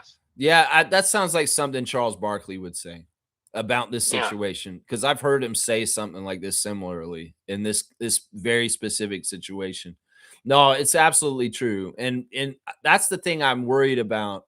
And that's why I kind of preferred Oklahoma City winning the last round instead of San Antonio, is that the youthful inexperience of the Spurs may bite them at the last round. And it sounds like that may have happened a little bit with Dylan and what he did last night. Yeah. And here's the thing. The coach, listen, I was yelling at the screen. I'm saying, what are you doing? One of the major problems is, and I don't know if it's with the players or with the coach, but they got to get Victor better touches in better spots. Like he's basically, there was a situation where he was calling for the ball and he completely ignored him. Once he establishes position, you gotta feed it to him. I think they were going away from him way too much in certain spots. And even when they gave the ball to him, they're basically giving him grenades. And if he's at the 3-point line and he has to create, and he looked completely tired, by the way, that's not a good spot for him to be in. If he's tired, get him in the post and feed him in the post. And I think that Fox, down the stretch, no. You got to go with Harper. I love Fox. Fox has the experience, and I think it's maybe the veteran player that's giving him the nod. But I do believe that Dylan Harper is the better player going down the stretch. Absolutely. Okay. Yeah. All right. Well, I'm hoping for better luck for the Spurs in the next game, but you're exactly right. They absolutely need to win game 2. Absolutely do. All right, man. You got any last points real quick? Yeah, this is my final point. And you almost got me in trouble, Lex. You said something that I literally almost crashed a car when I heard it. Oh, really? Yes. No, so I don't want you to get in trouble. Yeah. Oh, yeah. I have a beef with you. Okay. I heard you say yesterday that you're putting RJ Barrett over Jamal Murray. I Yeah. nearly lost my mind when I heard that. Can you explain? You gotta explain that, please. Yeah, because all right, I'm gonna explain this because I think he's a better all-around player than Jamal. Jamal Murray Oh, may have more accolades in his career so far. He's a champion, he's an all-star, he's got amazing scoring proficiency, but in some ways, I don't look at Jamal Murray as a fully developed player. He's an offensive player. He's not a totally good defensive player. And also on his offense, I look at him as very one dimensional in some ways. He's a scorer shooter kind of guy. And in some ways, I think that RJ's offensive game is way more multifaceted. I think that RJ at his age and where Jamal is with his age, he could be just as good as Jamal or better than him by the end of his career still. And I also think that RJ is more essential to Team Canada than Jamal Murray is. Okay, so you're talking in the team. Okay, so let me correct it. Let me just clarify this. You're talking in the Team Canada perspective? I'm saying I believe he is the second best Canadian in the NBA. I believe and I stand by that. The numbers don't even support that. Lex. I don't care. I'm going by what I just said. I'm going by his all-around game is better because he got better as a defender this year. I put him up more on defense than Jamal at this point. And I just think he's the better all-around player than Jamal Murray. If I had to choose between Murray or Barrett on my team, I'm picking RJ. Yeah, I'm picking. You know how much I love RJ, but Jamal Murray is in my opinion a better 3-level scorer, right? RJ gets him on. He's not as good at the basket as RJ. And he's an elite assist man. Like he doesn't assist the turnover. Is that because he plays with Jokic? Elite. I mean, you could probably say that, but because look, there's a quote out there right now, and I forget who said it. I think it was Larry Bird. It was Larry Bird. Larry Bird said to somebody, said Michael Jordan's the best ever. LeBron's the best now. And I don't think anybody that plays with LeBron is that good. They're all overrated because he makes them all better. And I will say that about Jokic with Murray. Yeah, but you got to remember, in that finals where they won the championship, Murray was basically, I know Jokic gets the credit, but if it wasn't for his elite shot making. No, I get that. And his numbers go up. And here's the thing, too. His numbers really excel in the playoffs. Listen, I can be in the minority on this. This is a personal observation and belief for myself. I can be in the minority for this, and I don't mind. Most people will think I'm crazy for saying RJ Barrett's the second best Canadian in the NBA after SGA, but they can go ahead and think I'm crazy. I'm going to go ahead and stand on this. It's a difference of it. I nearly lost it. When I heard that.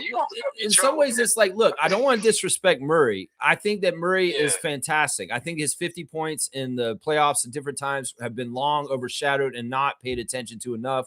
I think that him getting an all-star this year finally is way too late. Just like I think RJ should have been an all-star already too, even in New York.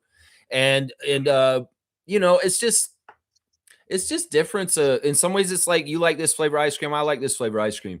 And in some ways, I'm also looking at it from the perspective as a Raptors fan, not a Nuggets fan, and also as a perspective of what is best for Team Canada and what is best for our team on Team Canada. I know RJ is a much better, more important player for Team Canada next to SGA than Jamal. Yeah. The other thing is I also factor in how often he's hurt and how much it seems like he's not always there for his teams when they need him. He was healthy the year they won the championship, but how many years has he been hurt and it's hurt the Nuggets? When you're right about that. When he's not 100%, he's not the same player. But when he is 100%, this man, we talk about this issue about the Kobe mentality, the Mamba mentality. This dude is elite when he's on point. Like he gives it to you every single way. The only thing that RJ has over him is rebounding. That's it, according to stats. That's it. He's not a better stealer. No. In steals, Jamal Murray is a 608 and RJ's 301. Oh, but RJ was hurt part of the season this year. You can't do that. You got to go by per game. No, I'm actually looking. I'm actually looking at the like the overall. Oh, the career stats. Yeah. Yeah, but how many? They haven't played the same amount of years either, right? That's fair. That's fair. That's fair. Yeah. Their I don't know. points, I don't know about, very like, similar. I would just very close. I mean, like I said, this is like in different flavors ice cream in some ways. That's fair. In that's some fair. ways, like, look, I don't want to seem disrespectful to Jamal because in some ways he isn't one of the Canadian guys that I feel strongly attached to. Let's just put it that way. And that's another factor in this too. It's like he pissed me off. He really pissed me off at Paris. He really pissed me off. Yeah, he wasn't playing. He wasn't playing his best game. And guess what? If it was personal with me too, I'm choosing RJ Barrett. But Jamal's just another level. Yeah, I like that you're giving him respect, the kid from Kitchener. I like that. And maybe that Rowan Barrett Sr. was pissed off at Jamal because he was too lackadaisical and too nonchalant in Paris at the last Olympics too. And he may have felt the same way I'm feeling. It was like, what? Why is he laughing and smiling? Like, he shouldn't be like that. This is serious. He should have killer instinct right now. Why is he acting like he's on a Paris vacation? You're at the Olympics, bro. What are you doing? You know? Yeah. All right. I'm glad that we talked this out. And I got to flesh this out a little bit more on my very strong statement that almost got you in a wreck. I don't want you to get in a wreck because of something similar. I'm just kidding. I'm kidding. But I mean, he's like, whoa. He's like, what? He's like, I was like, what did you say? Uh-oh, we got Seymour buzzing in. All right, I'm going to switch over real quick to get Seymour. Thank you, Infamous. Let's go Raptors. Okay, thank you. Let's go Raptors, everybody. Bless. All right, let me get Seymour real quick. I'm sure he's going to want to do this. All right, let's see. Oh, yeah, go do your thing. Oh, wait, whoops. Did I hit the wrong one? I think I hung up on him, and I still got you. Oh, sorry about that. That's all right. I don't know how to work this phone exactly, obviously. All right, Seymour, call me back. Maybe he's going to agree with me. But I don't know. We'll have to see what he has to say. He could say a lot of different things right now. I don't know. We'll have to see what Seymour says. Call me back. All right, Infamous. Only blessings. Let's go. Tempo. Tempo. That's right. All right, let's go. All right, Seymour, call me back. I'm sorry. I tried to make it work. Here we go. Here he comes. All right. Yo. Yeah. Ah. Yo, I'm coming in hot with this. I'm going in with that same thing y'all were just talking about with the RJ and Jamal. Jamal, yeah. You want to talk about this too? All right. I agree with you. Like, to me, I think Jamal is a diva on that international level. I said it in the chat yesterday. I think like that NBA chip got to his head like a Neuralink, and he's on some diva thing. Like, remember when they were saying, "Oh, we're world champions" because they won in the NBA, and people are saying that's not the international level. I think he took that NBA championship and really took it as, you know what? I don't need to perform or give my all on that FIBA level because I'm a world champion. Him, like an NBA champion. You know what I mean? And I think he underplays the international level, and I sense that diva-ness from him because, like what the last caller just said, like you said, when he plays his all, when Jamal plays his all, he's an outstanding player, great player.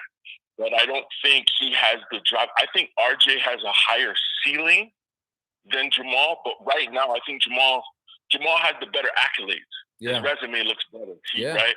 But I think RJ has a higher ceiling than Jamal, and it's because he wants it. He shows that he wants it. Yeah. You know? I think that you're in some ways you're right, but what I would ask you is, with that reasoning, well, what is the difference between Murray and Gilgeous-Alexander and Dort then? I guess because they won theirs last year and it's happened after all that stuff happened. So then now they're champions, but SGA and Lou Dort are still signing up and saying, yeah, we're coming to Team Canada with the same energy. Yeah, we're champs too. No, there's a little bit of a difference because for SGA and Dort, SGA he's the 1A he's the offense, he's the 1A player on his team. Yeah. For Jamal Murray, he's 1B. Right. He's behind Jokic. So I think when, it came to that international level of going to play and he went and ran it by Jokic, they sort of smirked it off, laughed it off, like, we're world champs on this level, like, whatever, sort of laughing out. But when it comes to SGA and he's discussing his international dreams with Dort, who's also a champion on the NBA level. They're like, let's go do this. It's different mentality, different sidekicks, I would say. I think it has something to do with mentalities for sure. It's like we know SGA is very consistent. He has a very, very planned out life and how he does things, and that's part of the secret of his success. And Murray's interesting. I want to give Murray some credit because we know the difference between a healthy Jamal Murray and a hurt Jamal Murray trying to play is a very big difference. And credit to him when he does try to play when he's not totally 100% and he's not totally effective. Because that's part of it right there is like if you got perfectly healthy Jamal Murray, look out. But if he's kind of hobbled or he has a nagging injury, he can be kind of a letdown because you put so much on him to get somewhere with him. And unfortunately, that summer in Paris, he was not 100% Jamal Murray.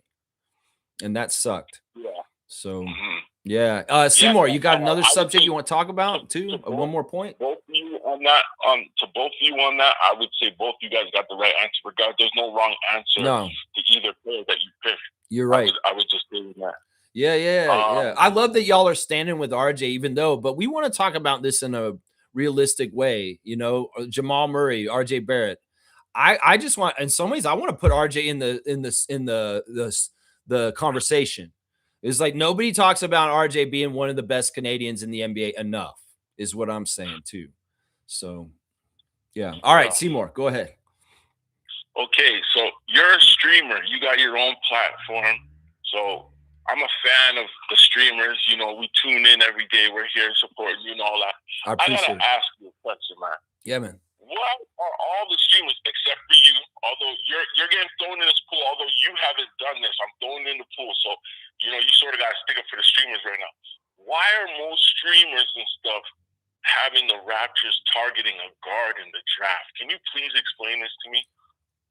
I have no idea why. I mean, I think I have no idea why. Like, it just doesn't make any sense to me. I mean, I've been saying this a lot on this channel in the last couple of weeks that we don't need guards, that if we're going to scout people on this channel, we need to be looking at bigs, unless they're like a superstar sharpshooter that is a badass and they better be better than Grady Dick. I don't want to really look at any guards because we need shooting. Sure. We need bigs. Sure. Do we need another point guard? No, we don't need another point guard. I don't know. I don't watch the other streamers, so I can't tell you specifically, like in any cases for each of them. But to me, that's disheartening. In some ways, I feel like one of the responsibilities I have, especially with a daily following and great supporters like you, Seymour, is that I want to be like a good influence for like takes and influencing. And in some ways, I feel like some of these guys out there, especially people like Raptors Digest and Pensair and different people, are out there leading people the wrong way. Like they're bad shepherds for the flock because they've got like maybe they've got personal affinities for Scotty Barnes, or maybe they've got a crazy trade mind where they just have to always be thinking about trades. They can't help it, Hogan. It's like, why don't you just chill, kid, out in Raptors Digest land? Why don't you like cover the accolades and the culture like I do? Why do you have to always be looking trade machine and this and trying to trade our players all the time? I don't know. I think it's part of it is like the engagement factor is they want clicks. They want maybe to rage bait people. They want maybe to get people just involved with their channel, and they will stoop to the lowest shit to do it. I think that's part of it. Yeah. Yeah, that makes sense. That makes sense. They're rage baiting, clickbait, and what do they say? Controversy sells, right? So they're just trying to. And we see it even bleed into dumb stuff like the Tempo. There's somebody who makes content for the Toronto Tempo from the organization, and they had a segment the other day with the Tempo players coming off practice where they were purposefully trying to rage bait our own players.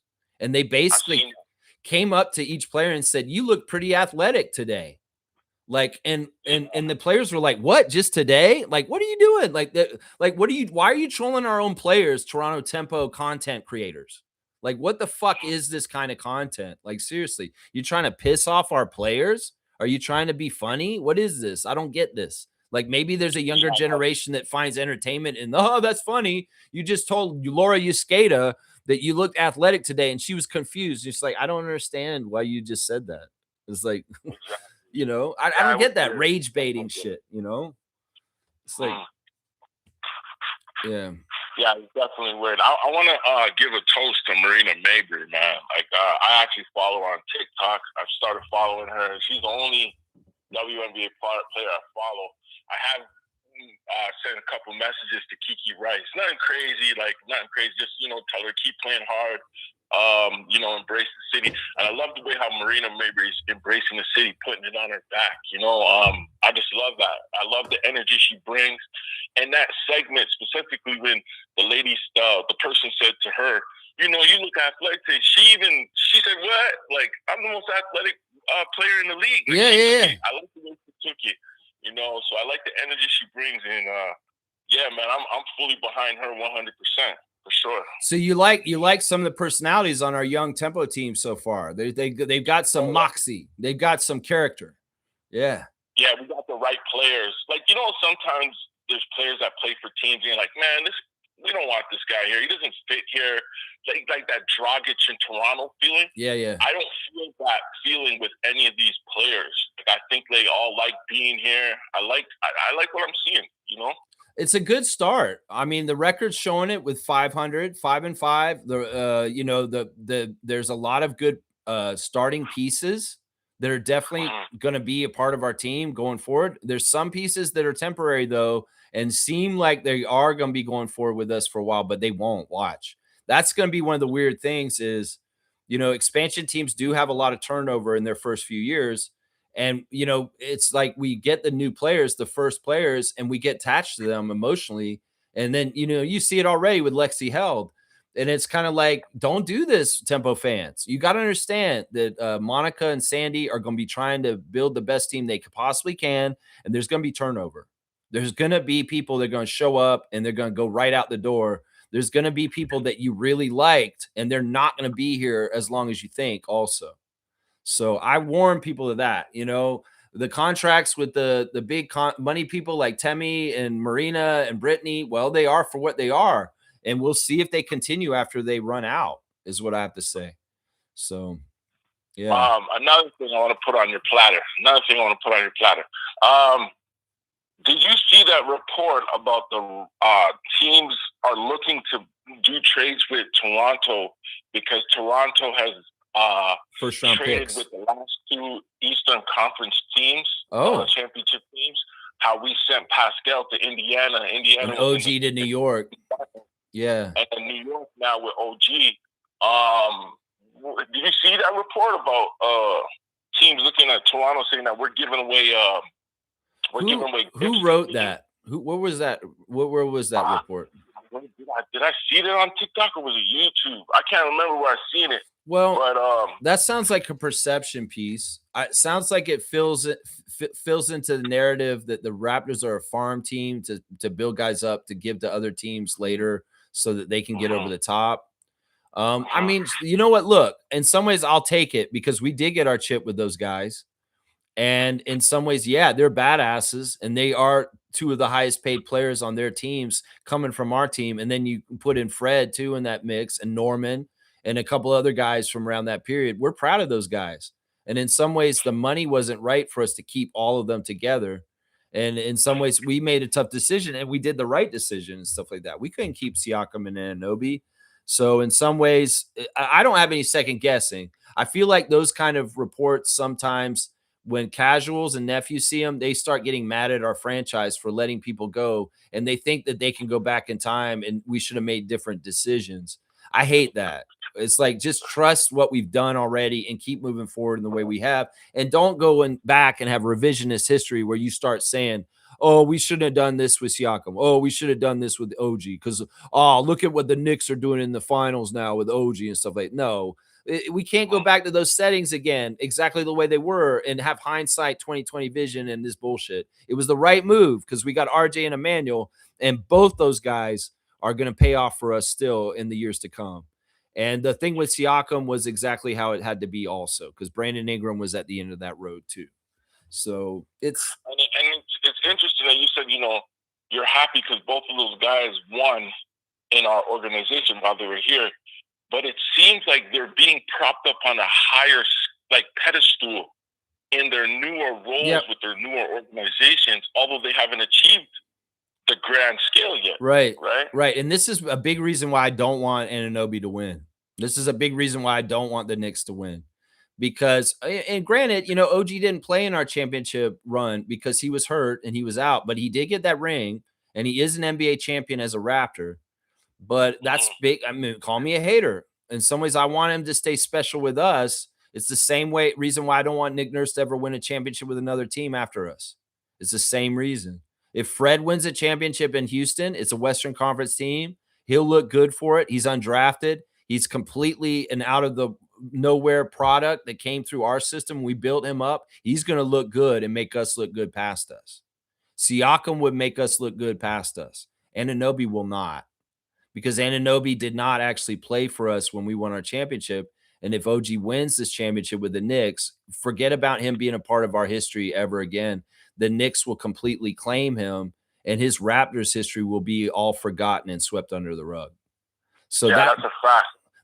And it's already happened to an extent, but this will concrete solidify it if the Knicks win right now. And that's the thing that I don't think Raptors fans understand enough about this whole thing. They're blindly just rooting for a player that they love is popular. I'm talking to Stevie Roots about it last night. He's like, yo, man, I'm going for the Knicks, man, because I love OG. And I'm like, bro, shut up. You don't love OG enough to fucking want the Knicks to win the championship after 50 years, do you? Like, you're a moron. Don't root for OG just singularly for, that's one dude. You're giving a chip to Cat. You're giving a chip to Jalen Brunson. You're giving a chip to Josh Hart. Fuck all that. Yeah, exactly. Mikal Bridges. Fuck all that Villanova Wildcats bullshit and all that fucking shit. Yeah, fuck all that, man. Sorry, Kyle Lowry, but I have to say Alvarado and shit. Yeah, and it's crazy, but, it just seems weird. Like, even like what you just said, if OG wins, we can forget about his tenure as a Raptor. They won't look back, or he won't look back on it. There won't be enough in there. And he will, you know what? It may be very dangerous where he completely forgets about his Raptors history and we don't see him as an alumni after he retires. That he goes Chris Bosh. With Pascal, but Pascal would overrule it because Pascal loves Toronto. He loves Toronto. Oh, right? Siakam will always come back to Toronto. In fact, when he comes back to Toronto with Indiana, he always does stuff for Siakam Foundation, giving more computers to Toronto kids. And it's understand. We know Siakam. There's so much that he has thankful towards Canada and Toronto that he will always be bona fide. But OG is questionable because OG is a man of the shadows in his public life. He's away and away. And I don't know if down the road, after all is said and done at the end of his career, he's going to be showing up in Toronto to do alumni stuff for us when Knicks Nation sinks their claws in him and say, no, you only do this for us. Oakley was banished by Dolan. And in some ways, Oakley is very happy to be a part of Raptors Nation along with Knicks Nation. JYD, same kind of thing. But I'm telling you right now, we could get to the point where OG does not, he's more like Chris Bosh. And we don't want that, do we, Raptors fans? Seriously, because that's what Chris Bosh did. Chris Bosh up and left the Raptors and went and won 2 championships with the Heat. And he's a completely Heat Nation kind of guy. And his Raptors history is, and even though he's one of the most important franchise players in our history, has been wiped. Yeah, that's crazy. Yeah, man. Either way, man, you got. Hey, did you get a new ball? No, not yet. I haven't even. Nah, I've been busy. I've been trying to patch it up with binder and all types of weird stuff. I love that shit. Sometimes those kind of balls are the best ones. The ones that were flat, but you fix them somehow. Yeah, trying to put binder and stuff on it. That's crazy. Okay, so I got another thing. Yeah. Between Rasheed Wallace, is comparing Rasheed Wallace and Scotty Barnes, is comparing those two, is it disrespectful, or do you think it's who's doing this? Talking about? Who's doing that? There was just a conversation about Rasheed Wallace. Someone was just saying that Scotty Barnes' game is very comparable to Rasheed Wallace. No. Do you agree? No. You don't agree? No. It's insulting. It's as insulting as them comparing him to Draymond. It's very insulting to me. I mean, there's aspects that maybe we could break it down, but from what I remember, Rasheed Wallace didn't really have like a fleshed out, complete offensive game like Scotty. Like he may have had some good shooting and some good posts, maybe a few threes here and there, but it's not like on the level of Scotty, especially with the level of ball touches and importance to his team.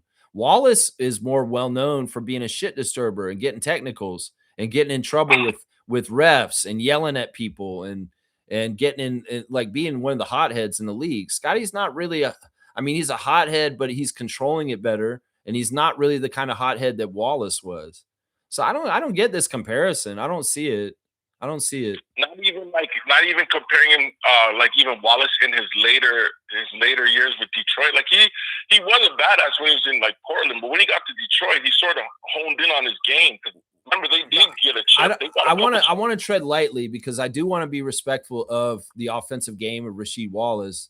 But we have to also remember every single team he was on, he was never the number one option. He was never the guy. He was always next to somebody like Chris Webber. He was always next to Chauncey and Ben Wallace and Rip Hamilton. He was next to other people that had the onus of being the guy. And he was always a second at the most or third or even fourth banana on the teams he was on. And we know even though Scotty is not necessarily the number one option on offense like Brandon is, he's still the guy. He's the franchise face. And Rasheed Wallace was never a franchise face. If he was a franchise face, he was a franchise face of the Jailblazers for just a second. And that's it. That's it. No, that's a good point. That's a good point. Because, yeah, even when he was on the Jailblazers, he had Stoudemire. He had Isaiah Ryder, Brian Grant. It's cloudy to say that Rasheed is ahead and above all of his other teammates. I mean, early in his career, when he was on Washington, it was Chris Webber's team. So yeah, and he had Juwan Howard there too with him. So it's like you got like some big time college players all playing on the same team together. Michigan, UNC, kind of stuff. So yeah. That's a great answer. I'm great question. I never heard Scotty being compared to Rasheed Wallace until today. Yeah. Complete player. They could do it all. Got the defensive side. They got the passing, high IQ players, great shooting. I don't see Rasheed as a complete player though. I don't see him as that way. Like he's not like Scotty in that way. No, I don't. No, he doesn't have the guard skills to put the ball on the ground. Yeah, he's not a ball handler. He can't bring the ball up the court. And was he a passer like Scotty in any kind of way? He got some IQ there. He could pass, but he's not Scotty passing. Come on now. No. It ain't Scotty passing. Yeah. So, I mean, once again, I'll still stand. My comparisons are Magic, Kawhi, and Tim Duncan for Scotty. And that's in different areas. Scotty is a team defender like Duncan, a passer and a tall guard like Magic, and his mid-range and his offense is just like Kawhi's. Just like Kawhi. Okay. I see it. Because I was going to say Timmy. Timmy's not athletic though, but you said he has the defensive side of Timmy. So. It's the team defense help stuff that he does now. Like as far as like he's anywhere on the court. Like the other Raptors have described Scotty as a quarterback on defense. They basically play off of him on how their coverage is, as he's the center and the leader, and he's the guy who kind of like is the shit disturber main defender, and everybody's playing in orbit around him.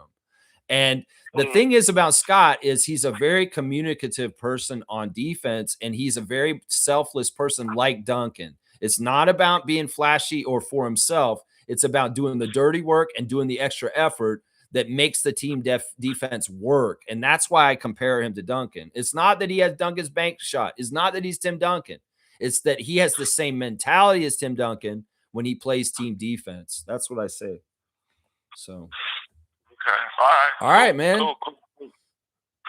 Well, yo, I'll holler at you, man. I'm going to get up out of here. I got to go figure out what the heck to do around this place. But I'm going to holler at y'all, man. All right. I appreciate the calls from you and Infamous today. Thank you, Seymour, the sheriff, holding it down out west in Alberta for us and the Raptor Freak family. Yeah.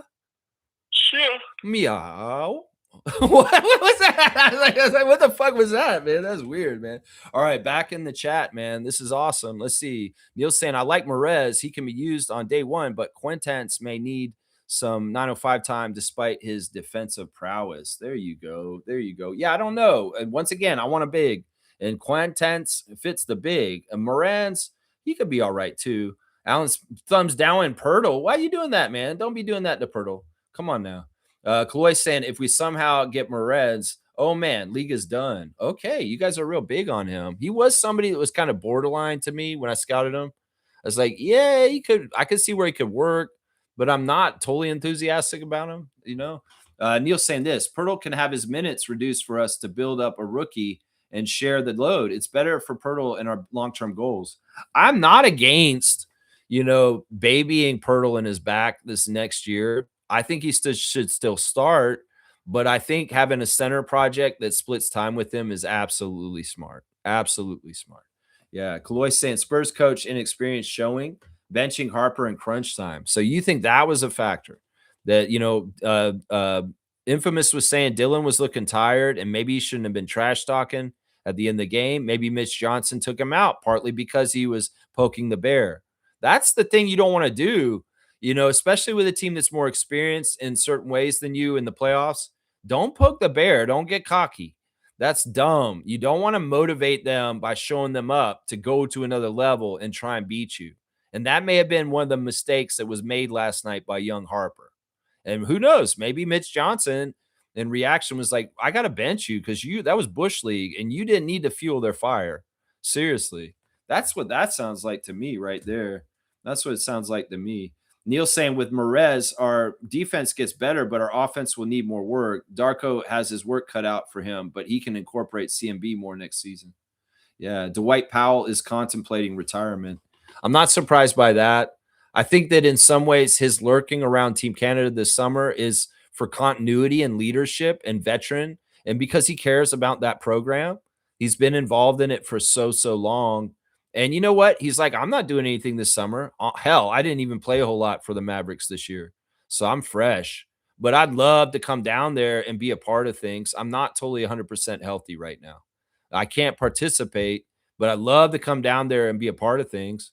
On the download, Dwight Powell's been a very important defensive player for Team Canada in the last 5 years. So, him being involved and showing that commitment, even without the promise of him being anywhere near the Olympic team in LA, it shows that he just cares for country. And I salute Dwight Powell for that. I do. Yeah. Fiercely saying, great lineup, Alan Tam, bam, son. Zach Edey showed great promise and has FIBA experience. My only concern is he's injury prone. I don't have the stats, but he has not played a lot with the Grizzlies. Well, once again, I'll reiterate to all the fans of Team Canada, Zach Edey is still eligible to be on Team Canada for the Olympics because he is in the player pool. He's just injured this summer, and he is not going to be playing this year for the Team Canada, but he is coming as an injured player, and he will be there at camp, and he will be participating in seeing what Coach Herbert has to say and building this program. He's showing up, even though he can't participate. So he is around, and he is still in the mix. Zach Edey will be playing the Olympics for Canada. Watch. I'll tell you right now, unless he's hurt, he will be playing. Yeah. Let's see. Smooth saying, yep, Powell hasn't decided on playing. Well, in some ways, it's not totally up to him. It's up to Bartlett and Barrett as far as how they want to build the team and who they're going to make the last spot. If Olynyk's still hanging on and Kem Birch, in some ways, that's three older, aged Team Canada bigs that have been holding the guard for that position for Canada for a few years, but they're all getting close to being done, right? Kem Birch, Kelly Olynyk, Dwight Powell. So the changing of the guard has to happen, and it's too bad Zach's so injury prone. We would pass that baton to him and some of the younger Canadian guys. In some ways, we just don't have a lot of Canadian bigs. It's sad that Brandon Clark passed away just recently. He was one of the better Canadian bigs. Trey Lyles, show up. Come on, man. You didn't commit? What the fuck, bro? Omax. Why didn't we get Omax? Rowan Barrett Sr. In some ways, Omax is a big, right? There's some guys out there that we can get, but they got the guys they want to get. And in some ways, I still feel like we're short stacking ourselves with size, whether it's Team Canada, Toronto Tempo, or the Toronto Raptors. Short stacking ourselves on size. And I don't like it. Kaloy saying, I was amazed that Wemby could not guard Cat properly. Yeah, I didn't watch the game, so I couldn't tell you. Smooth saying, Spurs time is coming, just not now. Well, we'll just have to see. Maybe it could change in a week. It could change in a week real quick. I know you're already declaring it for the Knicks, but I ain't having it. I ain't having it. Kaloy saying, for the Filipino community, this finals is a big thing with Dylan Harper and Jordan Clarkson representing us. They said one of them is bringing the chip to the Philippines. Yeah, that's pretty cool. It's kind of like last year with North Montreal. Either way, the chip was coming back to North Montreal last year with either Mathurin or Dort, and it came back with Dort. So yeah, it's a similar kind of thing. In some ways, I'm really hoping that Dylan Harper is going to be bringing that chip back with his mom to Philippines. Yeah, raise it up high. That's right.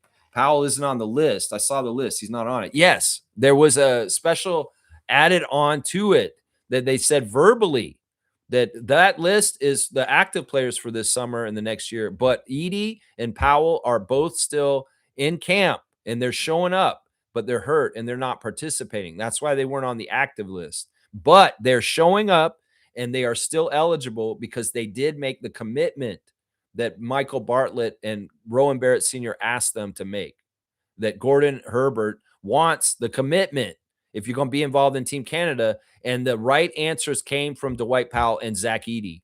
So even though they're not on the list, Alan, know that they're still eligible to make the Olympics because they made the commitment and they're going to show up and they're going to be at the games even though they're injured. So yeah, they're going to be there. They're going to be there. Fiercey saying, I'm with you, Lex. And in reference to the Knicks winning, I believe OKC had the better chance to eliminate them due to playoff experience. I do give a pass to Wemby, Vassell, Harper, and Castle as their rookies. They're playoff rookies. They're playoff rookies. Shit lineup. Let's see. Fiercely saying De'Aaron Fox has been in the league longer and caused stupid turnovers, weird decision-making, etc. Should have been benched in the fourth. Let's go Spurs. There you go. I like that. Alan's saying Wiggins, Murray, Edey, Sharp, Lyles, and Powell bailed on Canada. Edey and Powell did not. Just so you know, that's the facts right there, Alan Tam. And you can go look it up. It's exactly right. Zach Edey and Dwight Powell did not bail. The other guys did. That's fair to say. Alan's saying, I doubt Canada will medal. They're missing lots of key players, and plus they're too small, lacking in size. We saw when they lost to France. Well, that's what I'm trying to tell you, man. Go watch Scarborough Shooting Stars and go watch the center named Charles Bediako. I'm telling you right now. And we know Cabangeli is leading the EuroLeague in blocks right now or something like that. So there are bigs. It's just that they're not NBA bigs and they're FIBA bigs. And I know how you work, Alan Tam. Last cycle, you wanted all NBA Team Canada. We're not going to get that. They already said this at the press conference. Gordon Herbert said, don't be surprised if 4 members of the Team Canada Olympic team that's going to LA are non-NBA players. So your dream of having a completely all-NBA Team Canada is not going to probably happen because the coach of the Team Canada, Gordon Herbert, he really values FIBA experience for FIBA competition in international play like the Olympics and World Cup. So, you know, you have to see these young bigs that are coming up. And Zach Edey is still involved, just so you know. He is still involved. Neil saying fighting is not dirty. It's about having a strong will, doing the small things, never giving up, being in it to win it. You mean tugging people's jerseys and holding them while they're trying to rebound is not dirty? You mean taking little shots when nobody's looking underneath your arm to hit somebody in the side is not dirty? You mean taking cheap shots to antagonize somebody to hopefully get them off their game so that they get mad and then all of a sudden they're getting thrown out of the game is not dirty? I can't go with you on this, Neil. That Max Strus headbutt to Scotty Barnes was absolutely dirty and was fucked up. Let's just put it that way. Yeah. Yeah, they're even smaller now. Well, you're not looking at the roster right. Charles Bediako is a legitimate 7-foot center that is a mobile center that can get up and down the court. You need to go watch Charles, okay? Charles Bediako. Go look him up and go watch some of his highlights and see how he moves, see his body, and understand this is a guy they're going to be trying to work into the rotation for Team Canada. Watch. Yeah, let's see. Randolph saying, Lex, I don't have a team in this finals. If Brunson and Wemby stay healthy, we'll have a 7-game series. What Brunson is showing is how to lead your team to victory. That's the lesson for the Raptors. You know, I will give one glowing comment to the Knicks, that Jalen Brunson is a true competitor And he is somebody that really wills his team to positive things. That's the only thing I will say. I'll say that, and that's it. I don't want to go any further with it. That's it. That's right. Trevor J saying Tempo had 34 games, more games to go out of 44 games. That's what I'm saying. I don't want Monica to waste time. There's an ant on my computer. What are you doing in here, ant? It's so weird. Maybe he'll crawl across the camera and you'll see him all of a sudden. It's kind of crazy. What's up, ant? Get out of here, ant. Ant-Man.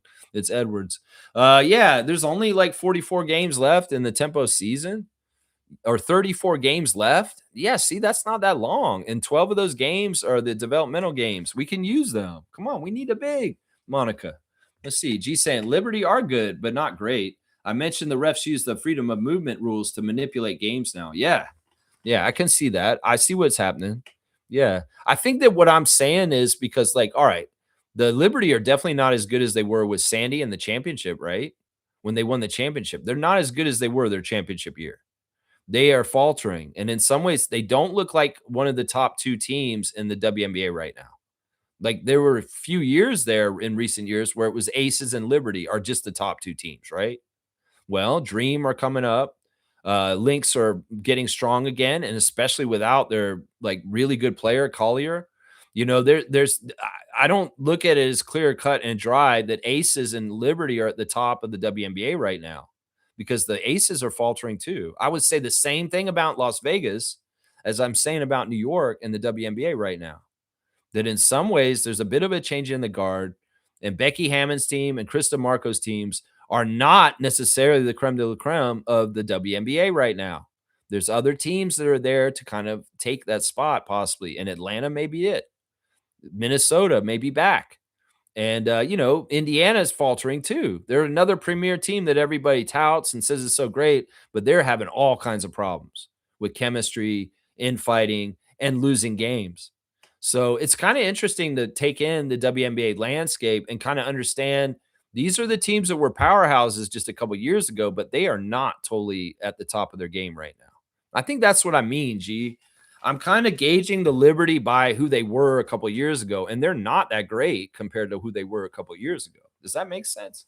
Fiercey saying Infamous 1980s music is good. I put on Fiercey Jr. and she has a playlist. Cool. You put Down Under on there? I come from a land down under. The fiddle call it thunder. Can't you hear the thunder? You better run. You better take cover.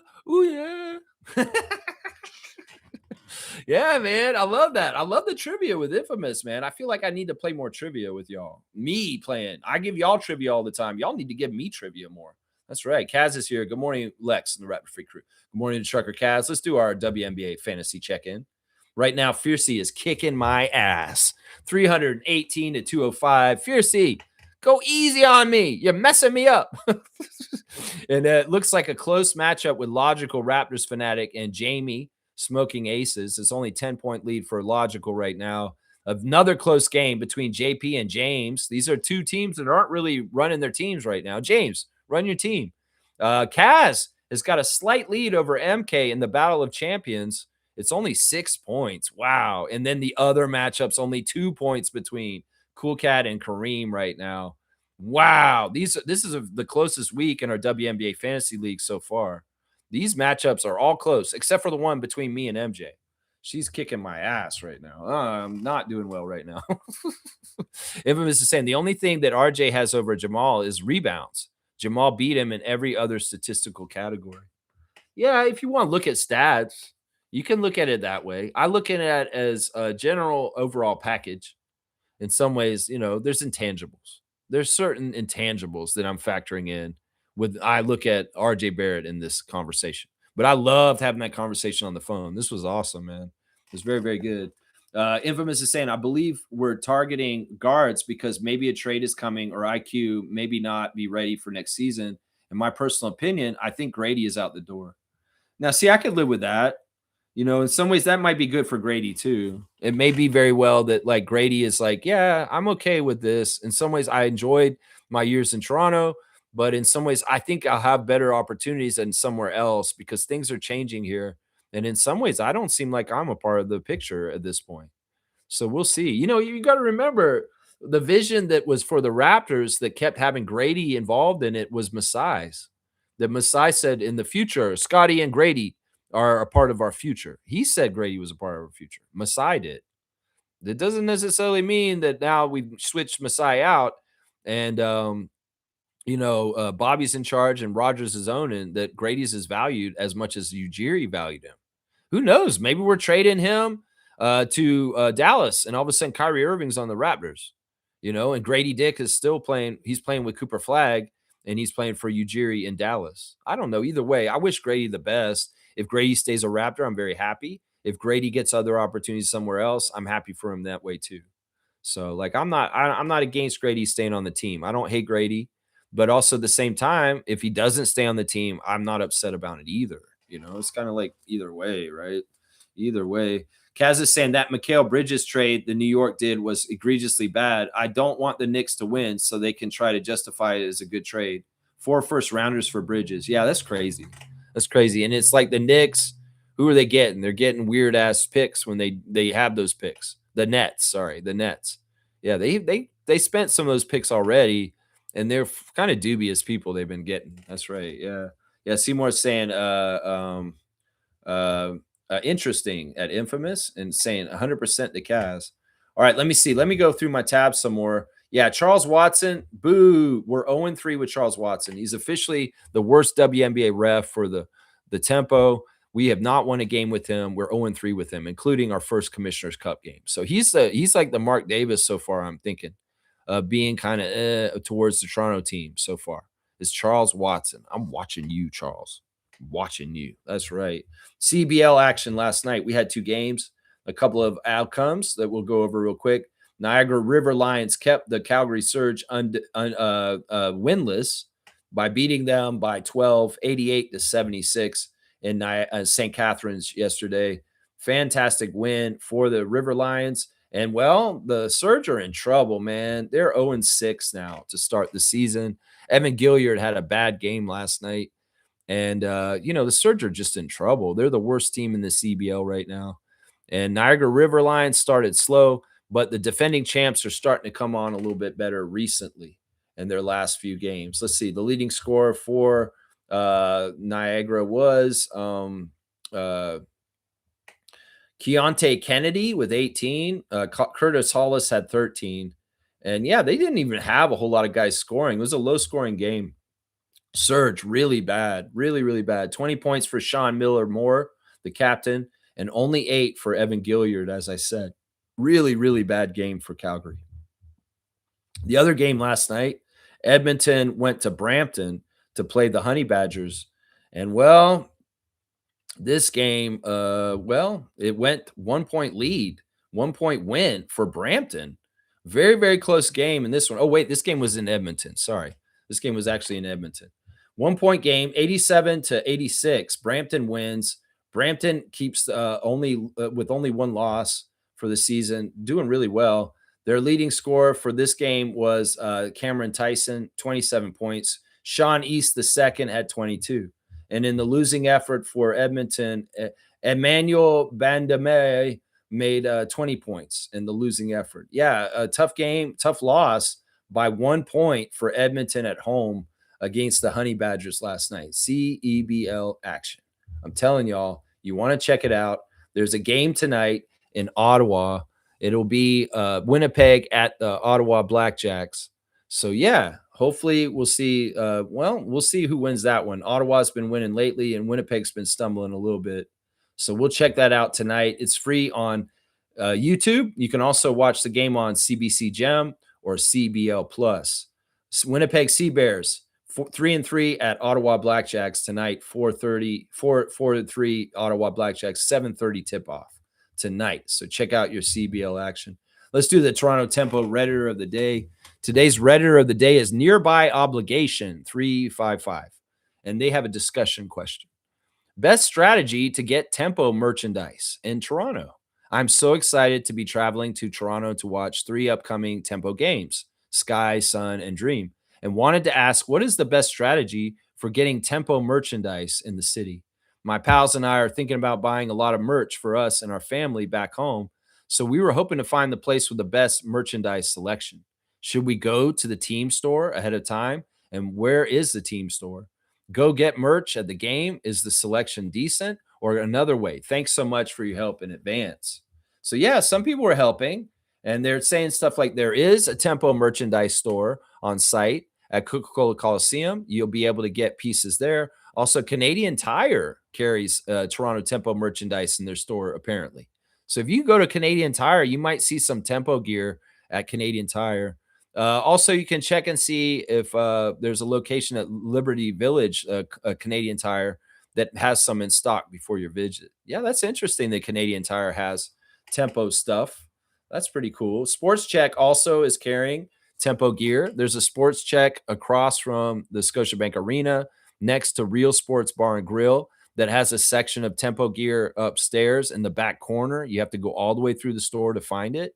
It's all the way up there in the back. So you can check there. Also, they're saying that at Union Station, Peace Collective has a store and they have a lot of Tempo gear at Union Station. But somebody went by Peace Collective and they were very low on stock because the stuff's very popular right now.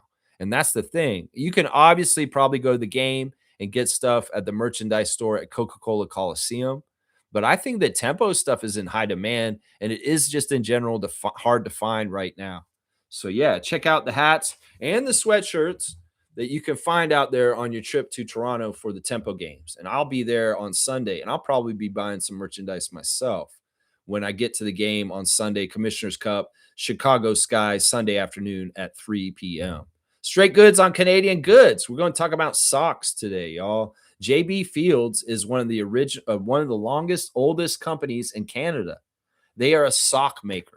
In fact, they started making socks for lumberjacks that had to go out in the woods in the middle of the winter, in the cold Canadian winter, and they wanted to make the most thermal, warm socks that you can get.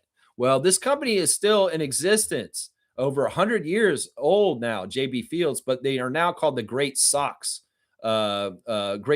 Company. And they are here in Toronto, the Danforth. And they were bought in 1988 by Sunil Kimmazi and his brother Bipin. And they make these socks still. So if you see the Great Canadian Socks Company or JB Fields as a brand, know that you're buying 100% Canadian socks and that these socks are built in a way that are extra heavy, warm for Canadian winters.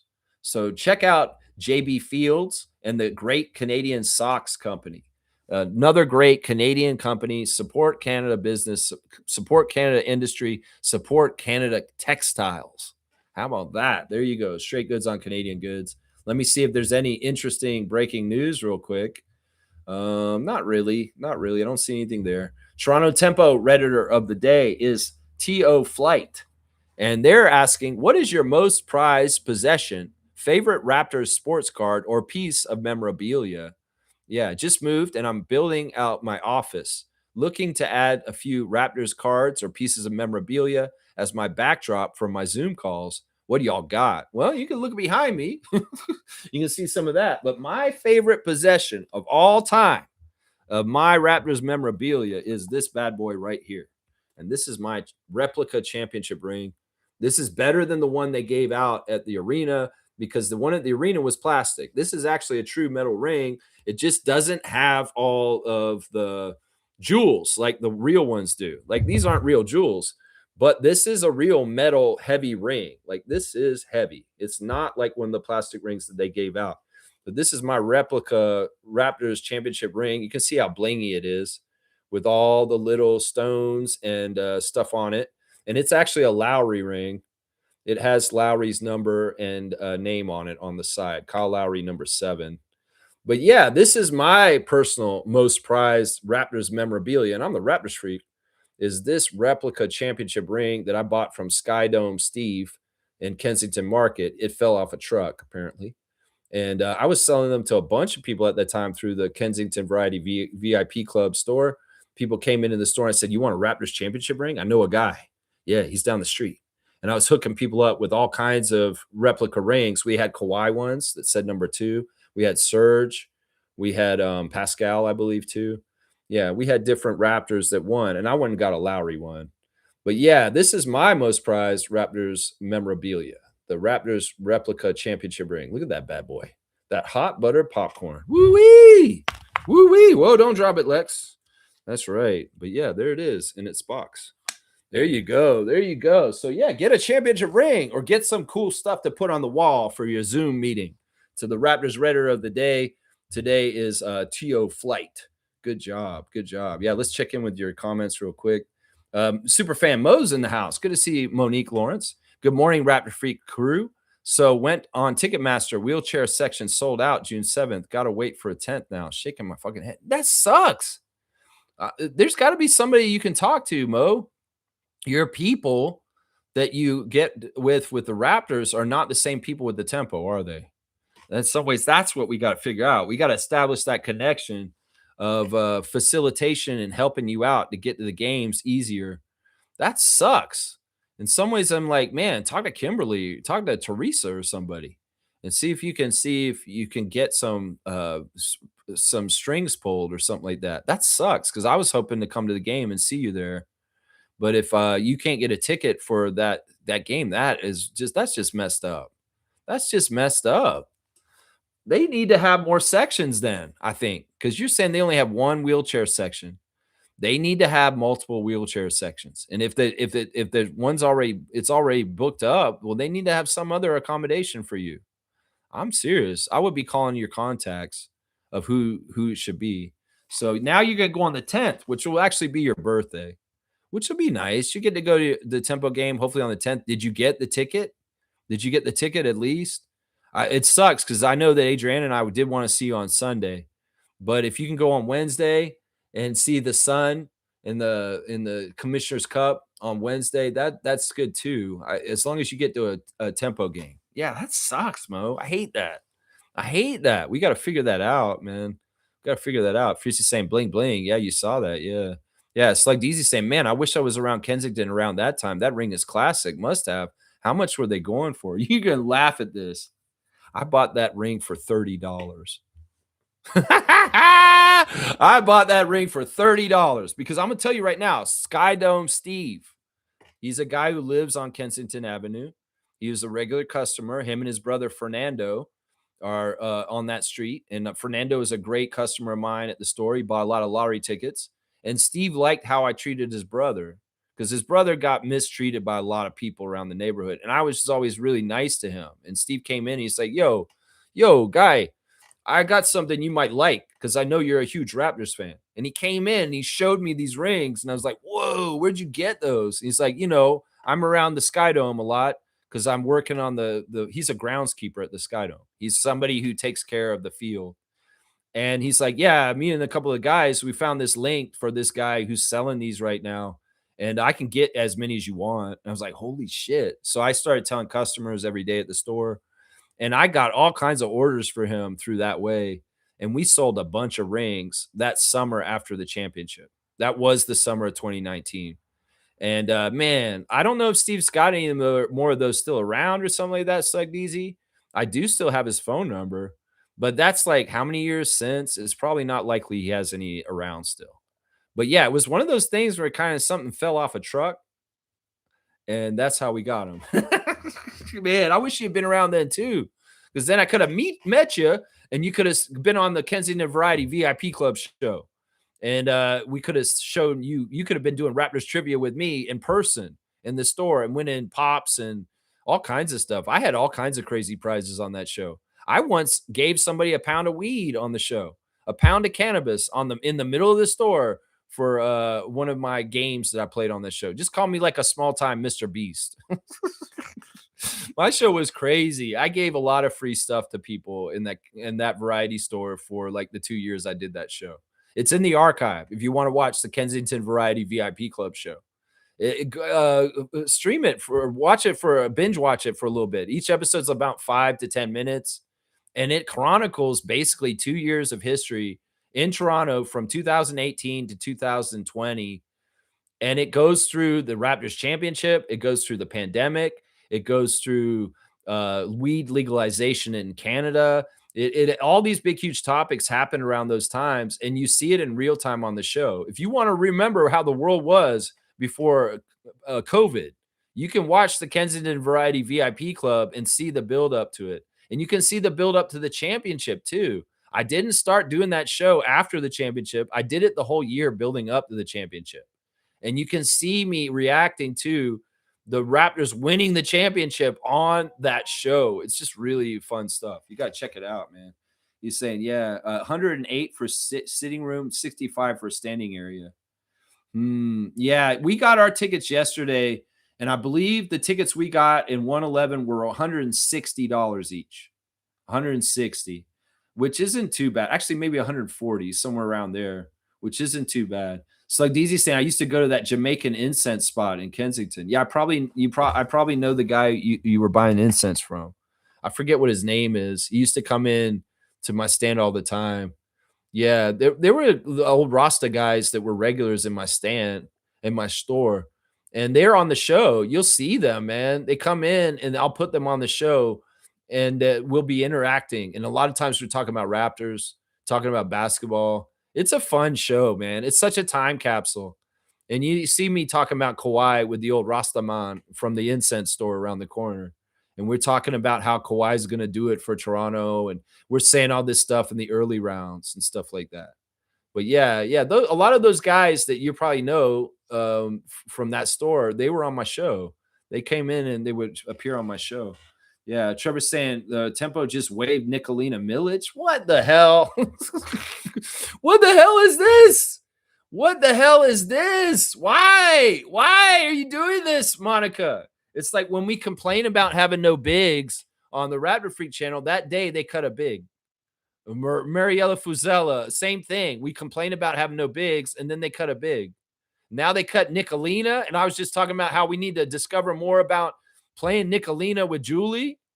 There's something going on here that's fishy. Like, I don't feel like we're building our team in the right way right now, Monica Wright Rogers. Why are we cutting our bigs? What the hell is this? Oh my gosh. This happened just 4 minutes ago. What the hell is this breaking news? I don't need this breaking news, Monica Wright Rogers. What is this going on here, man? This is crazy. This is crazy, man. Yeah, Mo's saying disappointing game, Tempo, but we move on. We move on. That's right. We got to. The WNBA wanted us to lose to New York the first time we played them. They wanted us to lose. That's right. That's right. I'm baffled. I know. What did Nicolina do wrong? What did she do wrong? Like, seriously, did she do something wrong? Did they waive her because they're going to put her back on a development contract? Is that what it is? Because she got switched from development to hardship. Is that how it works? They got a waiver and then they can put her back on a development contract? I don't know, man. I don't know what this is. Yeah, Kaz is like, we're running a full team of guards. I know. What is this? Well, let's go get another French guard now, Monica. Another Timapuye. Yeah, let's just go get all guards. Let's just be revolutionary. Let's see how this works. Yeah, John Kell Jones didn't show you enough last night. Like, what the hell is this? Seriously. I'm going to start worrying about the capabilities of our former player in the WNBA GM. I'm going to start worrying about her capabilities. Look, Bobby Webster and Masai Ujiri earned trust over a long, long time because they made good moves and they built our team into something. You got a clean slate, right, Rogers? In some ways, we don't know you yet. In some ways, what you're doing don't make no fucking sense to me, is what I'm saying right now. Yeah, this is crazy. Bring Lexi back now? No, she's on Phoenix. She's solid. She's with the Phoenix Mercury. She's back somewhere else. Yeah. Fiercely saying, going to Steve Kerr route, small ball lineup. I don't understand this. Fuck that. Maybe this is our fault because our team is run by guards. Sandy Brondello and Monica Wright Rogers. They're guards. So they only see guards. They don't see bigs.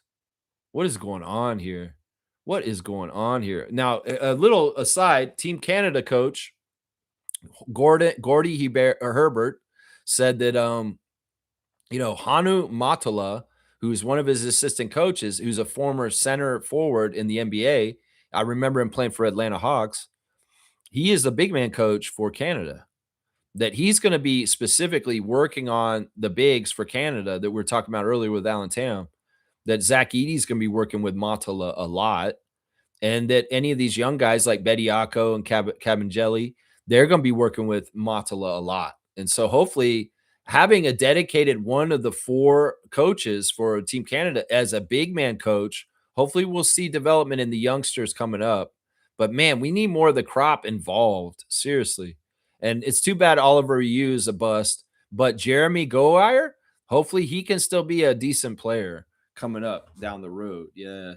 Yeah, this is crazy, man. The Bulls, bunch of guards, one bigs. Yeah. Mo's asking, how's the Raptor Freak crew been lately?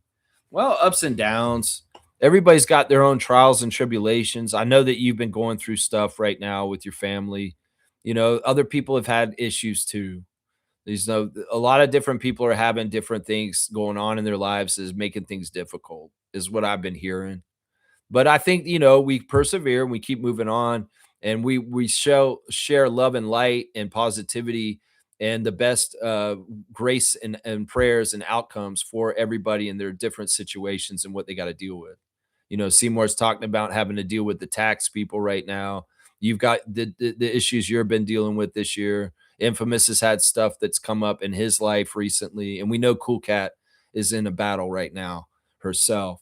So, overall, in different ways, the RFF is dealing with stuff, and I just want everybody's situations to all work out in the right way for each other, for sure. I had, having my grandmother pass recently, that was tough, but in some ways, like, I'm feeling selfless for all of y'all and just thinking about y'all right now. My problems are nothing compared to some of the things y'all are facing. So I have a big heart for y'all. I have a big, big heart for all y'all in the RFF. I really do. Happy birthday to Moose. That's right. Greg Monroe's birthday is today. Happy birthday to the Moose. He played for the Raptors for 1 season, 38 games. That was our championship year, although he wasn't on our team by the end of the year. He had gone to the Celtics and the Sixers in that time, and in fact played against us in the playoffs as a Sixer in that epic series where Kawhi hit the shot and we won and went to the finals and won the championship. But Greg technically is a Raptor for 38 games. He started 2 games and he averaged about 5 points per game. So happy birthday to Greg Moose Monroe, former Raptor, but you didn't get no ring. You were on the wrong team at the end of the year. Also, I want to say a very special happy birthday personally to my good friend Pizza Chris. Chris is my good buddy for a long, long time now, almost 30 years. And we have a lot of history. We went to the finals together for the Raptors and Golden State. We've gone to a lot of basketball games together. And I saw Chris this weekend at my barbecue. And I just want to say I love you, Chris. You're such a good friend. You've been so helpful and just amazing to me over the years. And I appreciate you so much. So happy birthday to Pizza Chris. We'll say that also today. Yeah. I sent him a message already right there. That's right. W Stream, W Vibes. Keep at it, Lex. I got to, Mo. This is like a water for a fish. This is my ecosystem. This is what I do now. This is what I do every day. And I've been doing it steadily. It'll be 5 years in September. And I love doing this show. I love doing this channel. And the tempo has feeded my fire this summer. The last couple of summers doing the off season with no basketball all the time has been tough. And it's been very difficult to do this show every day. But having the tempo here now and covering them during the summer has been fantastic. And in broadening my coverage of the Canadian Elite Basketball League has also been a game changer. So I'm very, very, very, very happy with how this summer's going. It's a lot less work in some ways because coming up with original content every single off-season day is a grind. And in some ways, doing it the regular way during the season with previews and reactions like I do for the Raptors for the tempo has been liberating for me. Honestly, it has been liberating. Thank you, Kaz. I appreciate that W community, W stream. I appreciate that. All right, let's do the classic card. It's time. It's time. Slug DZ is waiting for this. Let's do it. Yeah. Somebody said they cut Milic because Izzy coming back, but that's weeks away. See, that doesn't make no sense. This timing and stuff doesn't make no sense. Usually you don't want to cut people before. You want to bring people back and have the position battle in the team. And then like, okay, we can't have you anymore. We're cutting you. I don't understand these moves. I wish that was a tempo insider. There isn't. In some ways, I may become one of them just from paying attention so closely, like I am for the Raptors. There's no tempo insider that's informing or filling in the blanks. We need a Blake Murphy. We need a Josh Lewinberg for the tempo. Somebody who can come in specifically for the tempo, not just Alexa Philippou, who's covering the whole entire league. We need somebody like this. Is it you, Shireen? Is it you, Savannah Hamilton? Is it you, Chelsea Light? Who is this? Who's going to come and fill in the blanks for us and tell us this is why Sandy and them cut Nina? Because we don't know these questions. I have so many questions about the reasoning for this. This doesn't make any fucking sense. I just said she was one of the most effective players yesterday. She was the +8 out of all our players from the game last night. She was 2 for 4 from the field and was actually showing some post work and some ability to do stuff. But God forbid, Mariella did that and then she got cut. And then now Nicolina has done it and she's gotten cut. This don't make no fucking sense to me. I don't understand this shit. Yeah. I don't understand this. Yeah. Oh, yeah. It was fun to see the Sabally sisters play against each other. That was fun. Yeah. I don't understand this shit. Don't cut them before they come back. Cut them after they come back or when they come back. It's like there's a stopgap here, gap here because Isabel Harrison ain't gonna be back for like 2 more weeks still. That's what I've heard. She ain't gonna be back for 2 more weeks. Why did you cut Nina now? Like, what the fuck is this, man? I'm not having confidence in our front office right now. They may have drafted well. They may have done okay with the expansion draft, but I don't like what they're doing as transactions during the season. It's no rhyme or reason to me.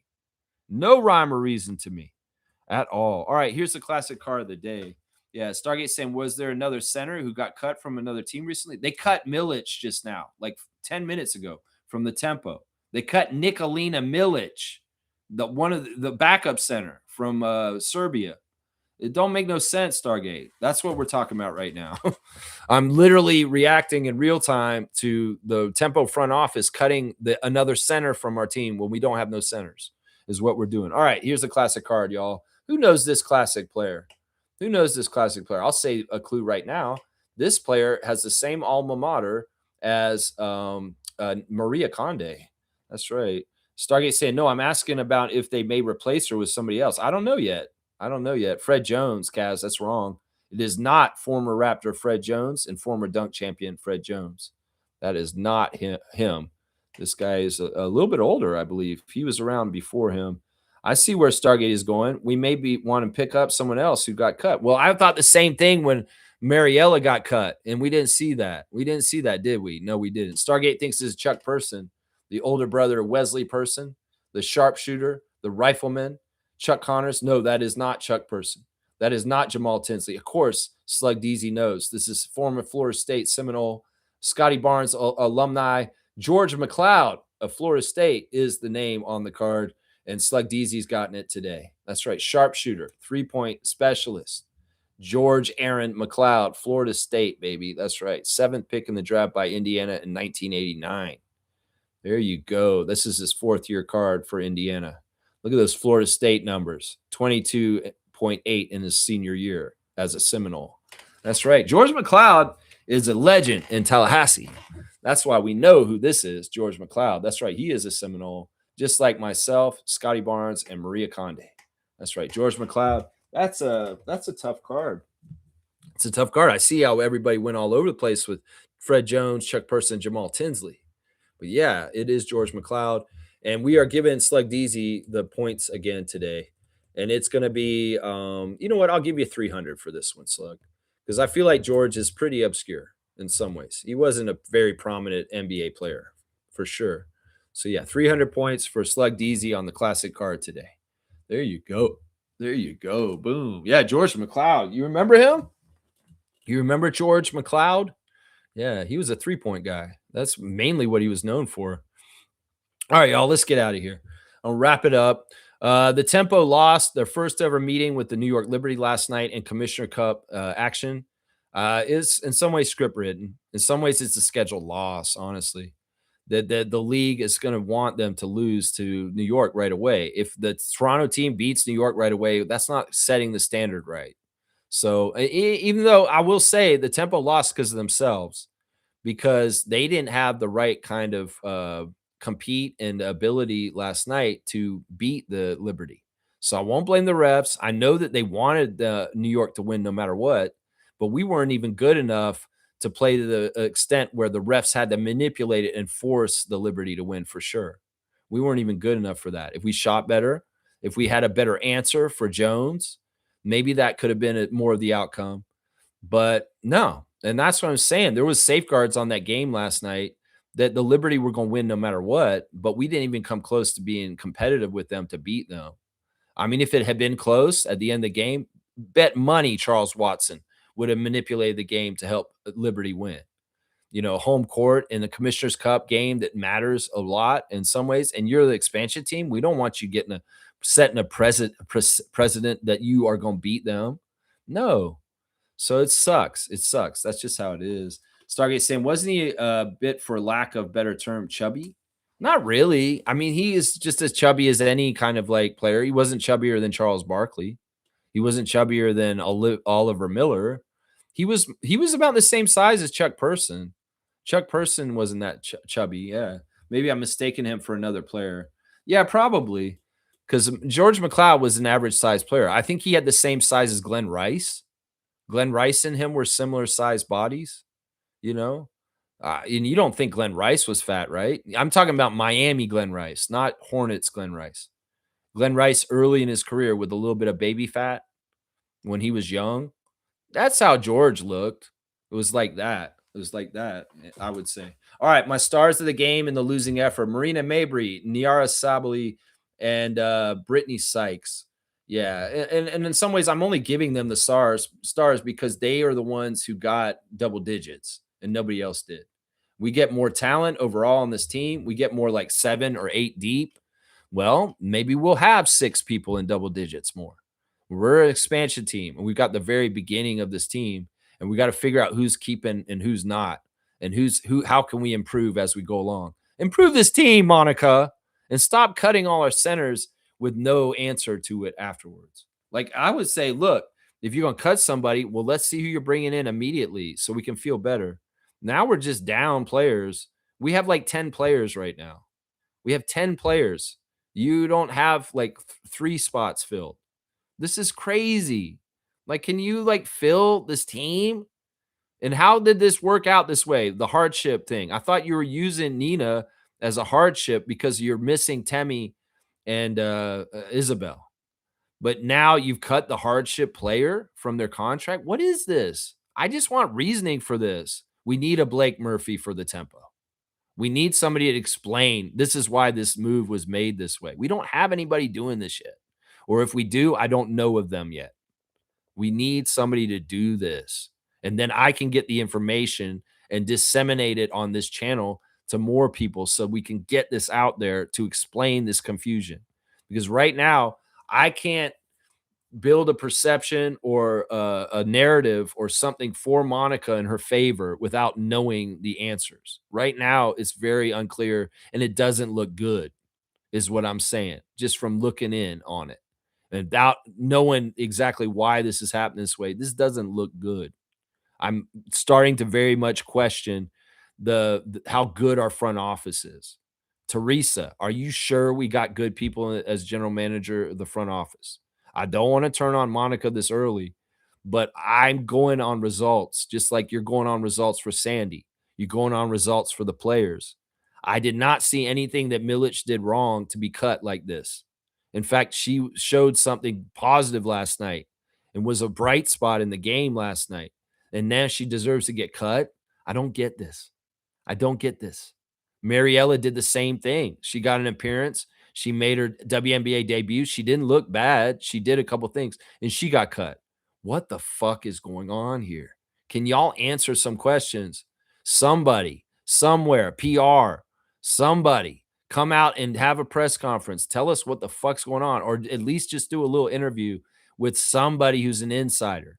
You need a Michael Grange. You need a Josh Lewinberg. You need a Blake Murphy, Teresa Resch, because you need information disseminated so that Tempo fans can understand that they have capable people running this team. Because right now it looks bad. It looks really, really bad. We need answers. Toronto Tempo front office. We need answers on what the fuck y'all are doing, because they don't know rhyme or reason to this shit. What? We need centers? We just got killed by the Liberty Center Jones, and you just cut one of the only centers on our team. It's like Niara's the only big, and that's it. It's crazy, man. Stargate saying, give Monica a chance. Remember, they live on the moon. Still, I got to understand her reasoning and why. I can't get behind her and talk her up and say she's doing a good job if I don't think she's doing a good job, because I don't think this is a good job. I don't. I think that having a big, huge Greek center and a big, huge Serbian center is better than no center. And now that you're going to no center, then what the fuck is this? It doesn't make any sense to me. You know, they're saying if she clears waivers, they will sign her back to development contract. Okay. That's what I had heard that noise a little bit, is that, okay, there's this weird in-between period where she goes from hardship to development contract. So they basically got a few extra games for her in the last couple weeks on hardship contract instead of development contract, which is only 12 games. So they're trying to extend the amount of games that Nikolina Milic can play for the Tempo this year. So they have to technically waive her to switch her from the hardship back to the development. Okay. See, Kaz is my insider now. You are the Blake Murphy of the Tempo, Kaz, because you are finding the inside stuff. You're Blake Murphy now, Kaz. I don't know if you knew. You not only have a truck route now, you're the insider for the Toronto Tempo. That's just how it is. Kaz is saying also, Temi might be coming back. Rules say you need to have at least 2 players injured for a hardship contract. Okay, so that may be right. Hopefully Temi is back for Sunday, and this is part of the reason why this housekeeping is going on. And it could be that they did it right away after the game, because the timing of the waivers is they have to clear over a day or two, and then they can sign her right back, and she's available for Sunday against Chicago. That makes sense. That makes sense. See, I just need a little bit of an explanation. Is Nikolina gone forever? No, is what Kaz is saying. It's just shifting the contract, and this goofy, you're out on a line without a net kind of waiver wire. Somebody could come snatch her, right? Somebody could come snatch her because she's out there, right? That's the risk of all this? I don't know. It's interesting. Fiercely saying the timing is always weird. Right after losses, they get cut. Maybe there's just anger. Maybe it's just like Monica is in the office with Eli. She's like, we lost again, Eli. I don't like this. I know, Monica. I'm sorry. I told you this may be tough with no centers. We're firing someone right now because I'm angry. Something stupid like that. She's like, you're cut. No, I think it's what Kaz is saying. And hopefully she's suited up and ready to play against Chicago on Sunday down at the arena, Coca-Cola Coliseum. That's right. All right, y'all, I'm out. Thanks for watching the Tempo Freak Raptors Freak show. And I'll be back tomorrow. Tomorrow, I guess we're on a Friday freak out because there's no game. So I'll be freaking out about something tomorrow. Who knows? Hopefully it's something good. I want to freak out about good things. I don't want to freak out about bad things. In some ways, it's much more fun to freak out about good things. All right, so I'll be back 9:30 a.m. every day. Raptor Freak, Toronto Tempo Freak channel, 9:30 every day. You can count on me. I'll be back tomorrow. Let's go. Tempo, tempo, tempo, tempo, tempo.